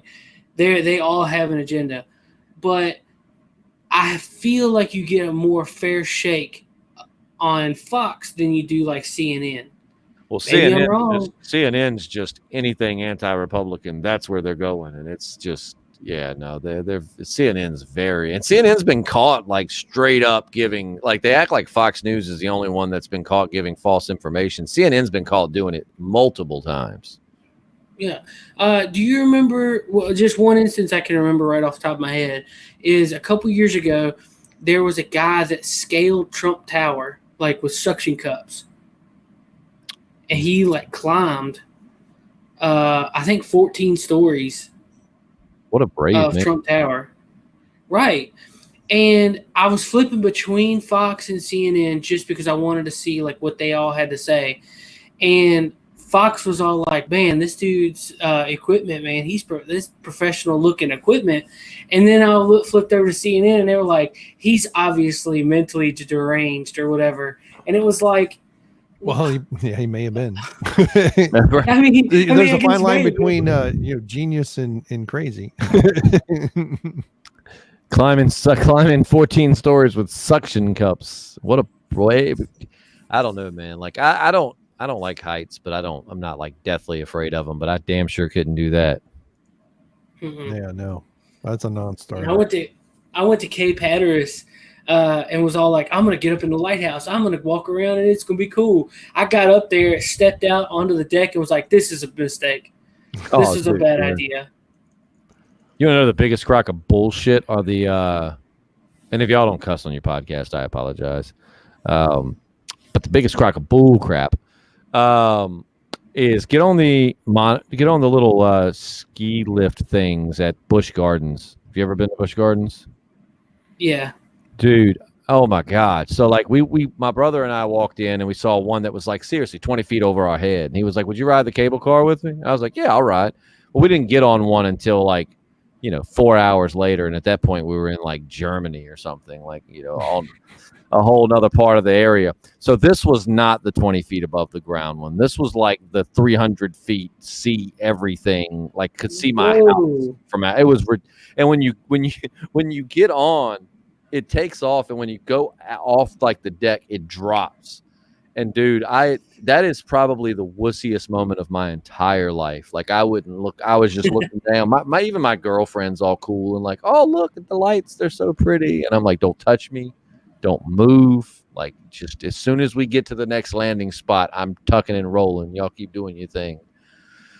Oh, my height tolerance goes up to about 50 to 100 feet. After that, You ever been to Pigeon Forge? Oh yeah. Okay, you know the island with the big Ferris wheel? Mm-hmm. Me and my dad got on there, and my dad's all like, look at this and look at that. And I'm just like, it took me a few minutes to get warmed up to it. And like, he starts rocking back and forth, like making the car like shake. And I'm like, Dad, stop that. Stop that, Dad. Stop. Just cut that out. But after a few minutes, it was like, okay, cool. All right. Yeah, I can look around now. Your dad is a mean guy. I would have been like, you're no longer my father. I'll remember this when I have to pick out nursing homes. That spot in my basement you wanted to claim. Remember that time? Oh. Yeah. Imagine as you dropping him off, son. I thought I was going to live with you. Here's the thing. You remember the time we were on that cable car? Oh, trust me. I have a thing that I'm going to throw up. It's the treehouse. When I was a kid, he told me we were going to build a treehouse, and we put the framing up for it, and something went wrong, and he got mad and tore it down. And I was just like, but my treehouse. So anytime that there's like any kind of slight argument or anything, it's like, yeah, well, I didn't get a treehouse. So your dad hulked out on your treehouse? Yeah, yep. That poor treehouse. Yes, he did. I know it was going to be awesome. So when I was a kid, getting inducted and learning the young ways of the redneck, my dad was showing me how to use a tree stand to climb a tree for hunting in the backyard. And I kid you not, I got about 40 feet up, and the bottom part of the tree stand fell. So like I am incapable of climbing up or down. I'm just sitting on this one piece of tree stand 40 feet in the air, like 12 years old, spazzing out. And I swear on everything, I'm like, help me. And my dad's like, but dinner's ready. And I'm like, help me. I could die. And he's like, let me eat dinner. And seriously goes inside, sits at the table with all my brothers and sisters and mom, and has this lovely dinner. Meanwhile, I'm up like 40 feet in the tree, like about to cry because I think I'm going to die. And then he finally comes out. And I was like, man, that is traumatizing. Like that is, I mean, they thought it was hilarious. I'm like, they're all looking out the window, eating. Oh, probably eating their mashed potatoes, looking at me.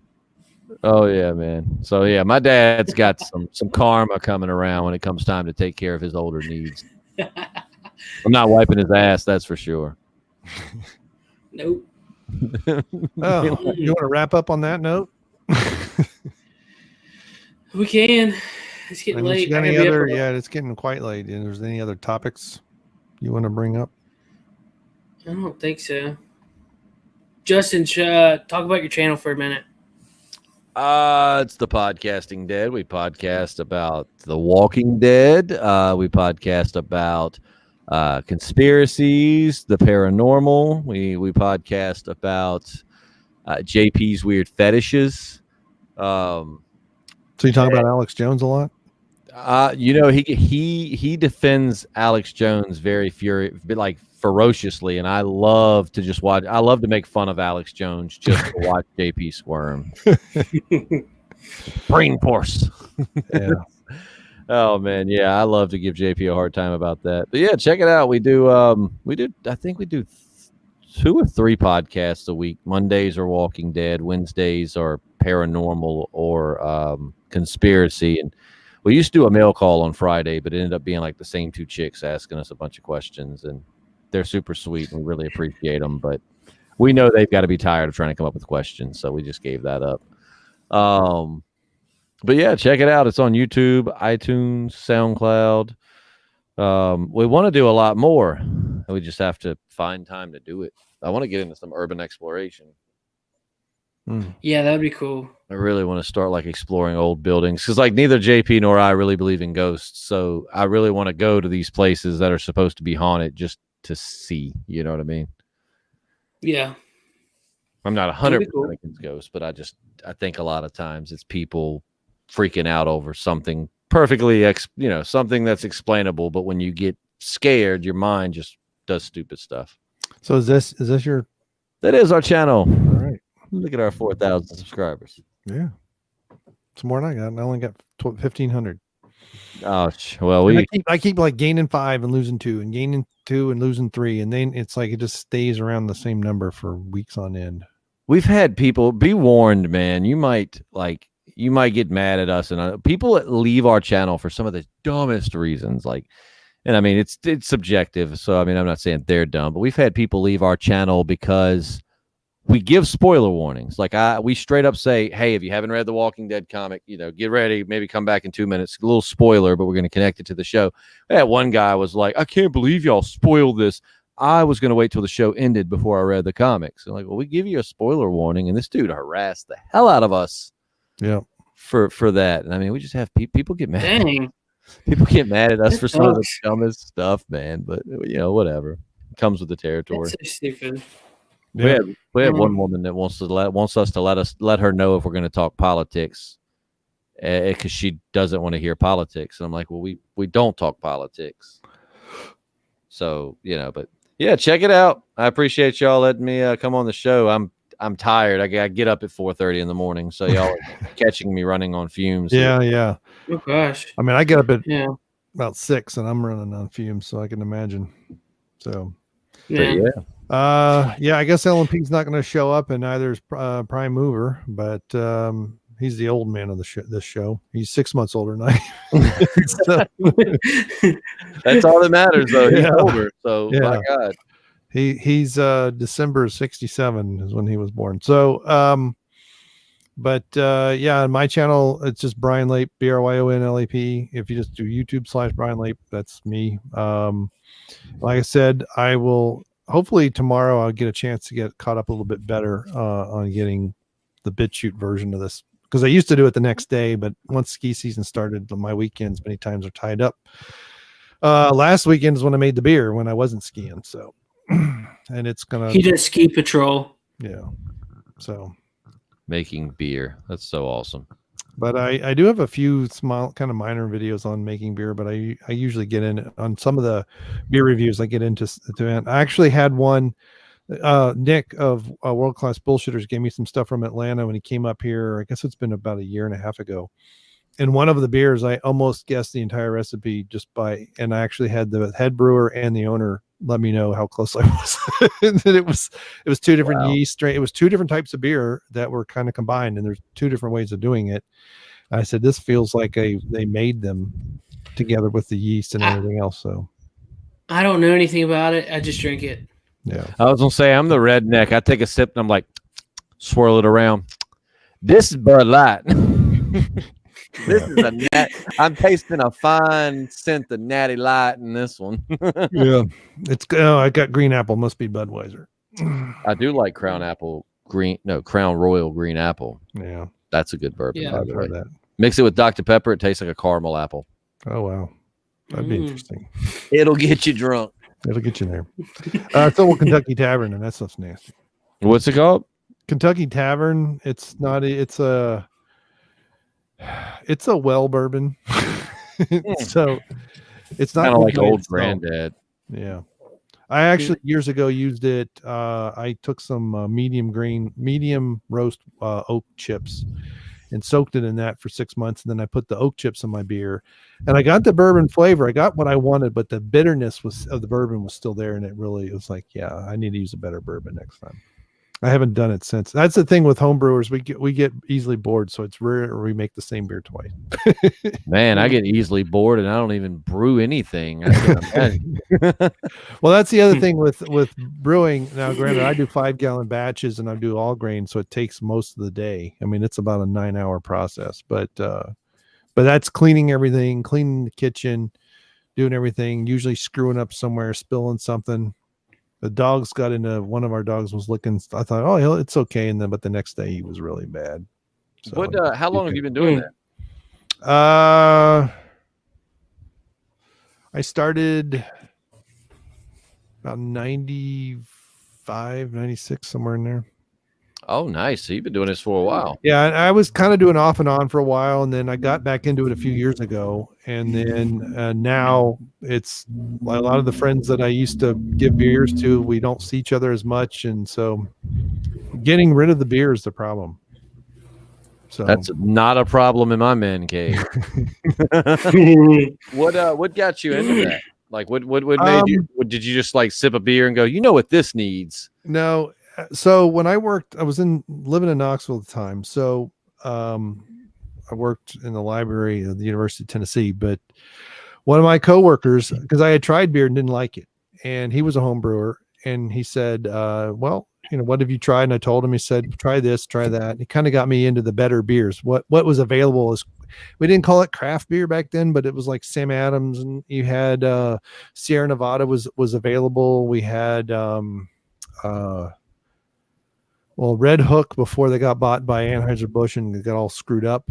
And then there was what was the other one that was, I can see it. Well, Pete's Wicked. The Pete's Wicked ales were available, and there was some other thing too. But the problem was, it was like, well, this is kind of costly. So I asked them about making beer. What was it? Because I like to cook. My mom taught my brother and I how to cook, and he sort of knows how to cook, but I actually know how to do stuff. I like to cook. People just don't like to eat my food. Yeah. It's like I don't have any very good knife skills, but you know, I can mix recipes. I can look at a recipe, know what they're doing, swap in and out, you know, spices and do all other stuff. I got a spice cabinet it's over our sink. It's actually two sides of a regular cabinet above the thing. Most people would have dishes up there. It's just full of spice. You got to like be careful when you open it. And they say white people don't put seasoning on their stuff. Yeah. Well, my neighbor, okay, so my black neighbor on that side, he's a hardcore barbecue guy. You know, he looks that's at me. like That's a gas grill. cook, yep. He's all charcoal. He makes his own charcoal. No, I'm not that into it. I like propane. I do a lot of charcoal cooking, but I so he's got a grill and a smoke and a barbecue smoker. So it depends on what he's doing out there. Great. I want to hang out with your neighbor. Best chicken I've ever had. But I do propane because I like to taste the meat, not the heat. Yeah. I what is it? I sell propane and propane accessories. Yeah. Accessories. I'll sell propane and propane accessories. But that sounds like Al Gore. So I started extract. The all grain is something I just recently, probably in the last 5 or 6 years, got into, because part of it is the extract got really expensive and it's a lot cheaper with the grains, so it just takes more time. And I did the mash tun out of the cooler, did all that kind of crap, and then eventually I used my bonus 1 year when I was working for AAA to get this all electric system. I was going to do a rim system in my garage, but that kind of fell through, and then so it's all one bucket. And you got anybody who wants to, you can go look that up. RIMS, just do RIMS homebrew system, and you'll know what the hell I'm talking about. 3 barrels. Anyway, so, but the formulated recipes are pretty fun. You know, just going and smelling the different types of hops and decide what characteristics I want and that type of thing. So that's good. I wouldn't mind getting into that one day. I've always thought it would be cool to get into. I've just never really known where you would start. Yeah, you find a homebrew store if you can. There's the thing called Mr. Beer, which I think is not too bad. It's I know I used to work with a guy that used that, and it wasn't, you know, it's a nice little starter. I think it makes 1.5 gallons or 2 gallons. It's a pretty small batch, but a lot of that's extract. You just get a can, you maybe boil some water, throw it in, pitch your yeast, and you're off and running. But you really keeping things clean is really the hardest part. It's like operating on people. Yeah. So, but, you know, and, you know, it's sometimes just go and just look at all the different types of grains and pale malts and Munich malts and, you know, debittered, roasted malt, and some of the Belgian Carafa malts are really interesting. You know, they're crystal now. The crystal, is it caramel? Yeah, some places call it caramel malt or caramel. It gets depending on when you were from, and there are various different degrees, and it's amazing, the smoked malts and everything else. It's amazing the variety that there is out there, even though it is a bit of a dying thing because there's so much craft beer. People don't really need to make so much anymore, but oh yeah, we got more breweries Yeah, they're popping up all over the place, and some of them are really, really good. But yeah, you're right. I mean, it's just to the point where I would love to do it, and I think I might do that on our channel. Maybe I'll get really drunk and try to brew beer. That'd be a fun video. But, Start with an extract. See, with an extract, you really only have to boil it for whatever your hop utilization is. So if you get, and they do make hopped extract, but you put it. So when I was doing extract brew, I had a 5-gallon pot I bought at Walmart. A stainless. You got to be stainless. Aluminum will interact too much. So that was like $20. That was a long time ago, and I only boiled maybe 3.5 gallons with it. Put the extract in, put the hops in, and then you pour that into the fermenter. I'd have about, because you're going to lose about half a gallon to 3/4 of a gallon if you boil it for an hour, but sometimes you're only boiling it 20 minutes. So you might only lose, a quarter of a gallon. And then what I had was a bucket essentially that they sell at the homebrew store, and you fill it up to 5 gallons. And so I would have like 2 or 3 gallons of water in the freezer. Well, it wouldn't freeze, but it would get really, really, really freaking cold. And that's how I chilled down the wort, stir it up, splash a bit so that oxygen gets in it, throw your yeast on, put the lid on, go to bed. So it's like I can taste it right now. And then, screw up in your recipe and have your wife your girlfriend wake you up in the morning when it's guys are coming out. It's awesome. All right, let's wrap this Had show that up. happen? You've had that? Yeah. Like she's woke you up because you had a beer geyser in your kitchen? Yeah, well, basically when it's too warm and I have a little high grav beer and the yeast gets really active on that bucket, especially, the pressure will build up behind the airlock and it'll just blow the airlock off, and it's just holy crap. Sometimes it's beer goes. It's not like it's a continuous geyser, but it'll like boil and then come flying out. I hear if you do that in the South, rednecks will dance around it. Yeah, probably. But you got to be, because if that's yeast, it's fine. If that's bacteria doing it, you're screwed. So, although that's how you get the sour beers, but you got to have the right bacteria, though. So, but anyway, like I could talk for the next 6 days on this. Do what? You just go buy bacteria? Well, depends on how you want to do it. You can get yeast that's infected with brettanomycin, or I forget what the other one is. Some people just do wild yeast. So you do open vat. So this is how they make the sour mash whiskey. So Jack Daniels has done an open vats. They do the mash, very similar to brewing beer. They use the malt, the pale malt. They do the mash, and then that conversion is actually done with some wild bacteria. Then when they put it in the fermenter, it's just open, and so all the bacteria and wild yeast that's around comes in, and then it just goes nuts. I've learned so much cool stuff tonight. I did not expect to learn about anything that wasn't pop culture. That's been a pretty fun ride. Yeah. So then that gets what they call racking. They rack that off. Then they boil it. They distill it.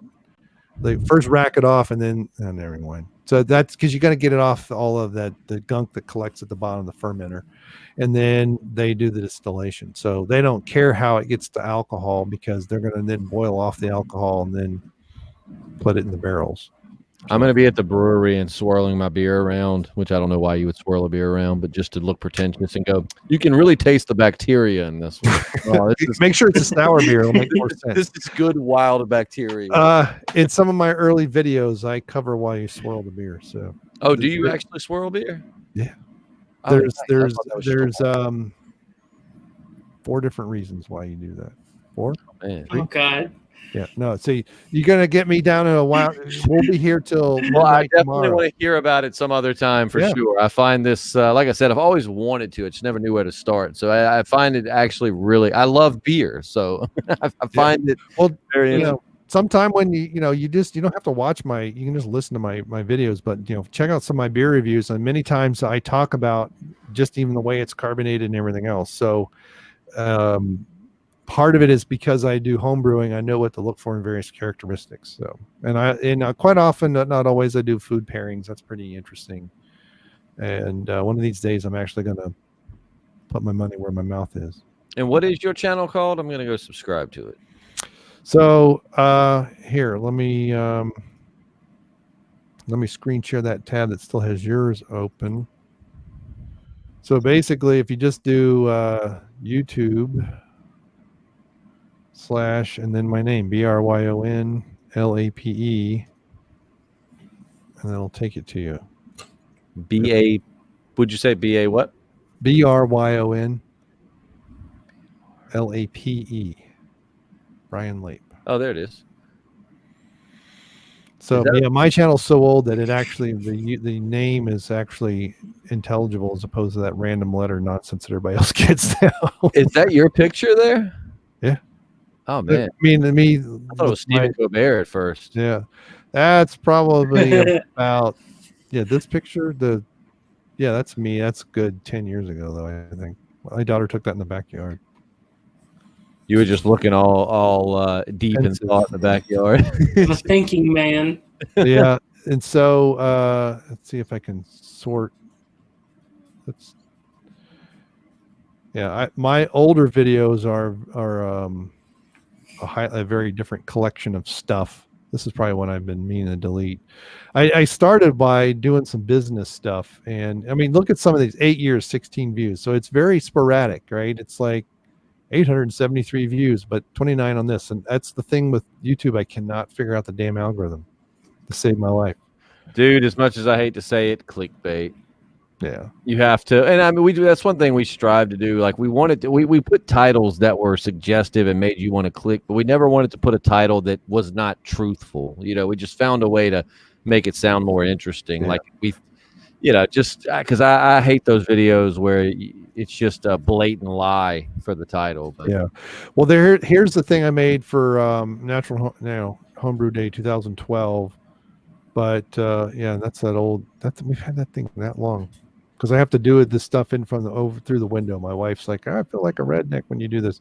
But anyway, this is extract brew. This is a bigger pot. This is a 7-gallon pot that I bought when they were on sale at Meijer. But this shows you a lot of the process right here. So I even have a yeast starter and everything else. There's some photography crap. But then here's fly sparging. There's an example of that. 14,000 views and all. What is fly sparging? Fly sparging is sparging is when you wash the. Hey, Bernie. Oh, Bernie. Once again, your financial support. Yeah, he can. I need tissues to blow my nose. So basically, once you've converted the grains, the starches, this is real jumpy because I've got that thing is still running in background and it's just burning up my CPU. The video is not that jumpy in real life, but anyway, this thing just spins around. Let's see if I can get it spinning a little bit faster. This is I'm collecting more. This is my old system. I don't have any of this. Well, I have still the pot, but you see it spinning around. Oh yeah. So that's really hot water. That water is about 160 degrees. That's about how my girlfriend likes it in the shower. Ooh. Sometimes all women like that. So, but you're basically you fly sparge like that, so that it you don't disturb the grain bed and you don't get a lot of gunk in the bottom. So this thing here is what I'm collecting, and that's the pot I'll put on the stove to boil. So that's our old stove. Do you spend a lot doing this? I mean, is this? I know you said something about it could be a little pricey. Is this a fairly expensive habit?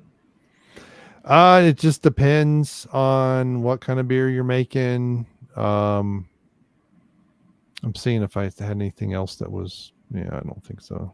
Relevant. I found the one of you, and I guess you said your daughter doing Soju. Yep. Soju. That's the most recent one I put out there. So yeah, she's 5'11". So. Oh, she's tall. Yeah. So when you see Hugh Jackman 6'2", it's like, yeah, it's okay. I'm taller than that. Not by much anymore. 3, 2.5 inches. We'll call it 2.5. Yeah. Man, I got to 6 feet and just stopped. Yeah. Me too. Like I got to 6 foot even, just at that cool phase, because girls love guys that are 6 feet or over apparently. And I got right to 6 feet and then just stopped. And now my dad, I swear, I think I've shrunk down to about 5'11 and a half. Yeah. My brother I was 6'5" in 8th grade. and I stopped. Just boom. I mean, I was like growth spurt city, and then bam. My brother grew like he had 30 years to get to 6'3". Oh, He grew slowly and slowly and slowly. It's very weird. you guys are talking about height. Hold on, let me show you something really cool before you go. It's up here somewhere on one of these pictures. Where is it at? I have, damn it, I want to see. It was so relevant to what you were talking about. Hold on. I'm going to disappear for a second. Oh, here we go. All right. All right, check this out. You said you were 6'5", so you probably can't see it good in this picture. This dude is 6'8". This guy is 5'8", and that is a midget who is a smaller person. Really cool guy, Scooter. He's 4'8". So 4'8", 5'8", 6. Wow. Nice. That's pretty wild. And That's pretty cool. But he's 6'8". But like we actually one night we're like just sitting around drinking, and then we started talking about heights or whatever. And they were like, "How tall is you?" Joey always got people be like, "You're so tall." He's like, "I'm 6'8". And Cameron's like, "I'm 5'8". And Scooter's like, "Dude, I'm 4'8". And we were like, "9." Yeah. That's awesome. I have a cousin that on my mom's side that's 6'8". He's like 320 pounds. So Joey's got a but lot. He doesn't look it. That was the young, skinny, awkward 21 days. He's also a cop over in Kentucky. So if Officer Burwanger pulls you over, don't backtalk him. Officer say that again. Burwanger. Yeah, that sounds like somebody around here. Yeah, it's German, so it'd be Bellwanger, but yeah. I got a Burwanger for you, girl. Oh man! All right, man. Yeah. I guess I think we've digressed into silliness, and it's getting well past 11, and we usually only go for 90 minutes, so we're going for quite a bit longer. But anyway, yeah, I mean, I could do a whole show just talking about how to brew beer. I'm gonna watch your videos, man. I find it very interesting. And I need to do an updated one for the national, the homebrew, because that was one. I mean, it made the brewing day really long because all the video I had to capture. And I have some from stuff I made last year, but I just wasn't happy with the results, so I didn't do anything with it. So. Well, I appreciate you guys having me on your own. Yeah, it's great having you. And I don't know where Prime went. And then our typical Tap and Die is the other guy. He's from Texas. He's usually the guy that also shows, but he was too busy, like with a girlfriend and stuff or something. I don't know. Girls. I forget what he was doing. As long as he does. I think he went out of town. Yeah, he talks guns a lot too. Anyway. Oh yeah, talks guns. I've got. Yeah. I was gonna say I actually came down the steps. I needed to put some up. I came down the steps with like 3 or 4 pistols and was like, I like the stereotypical, like what they're trying to shut down right now. Yeah.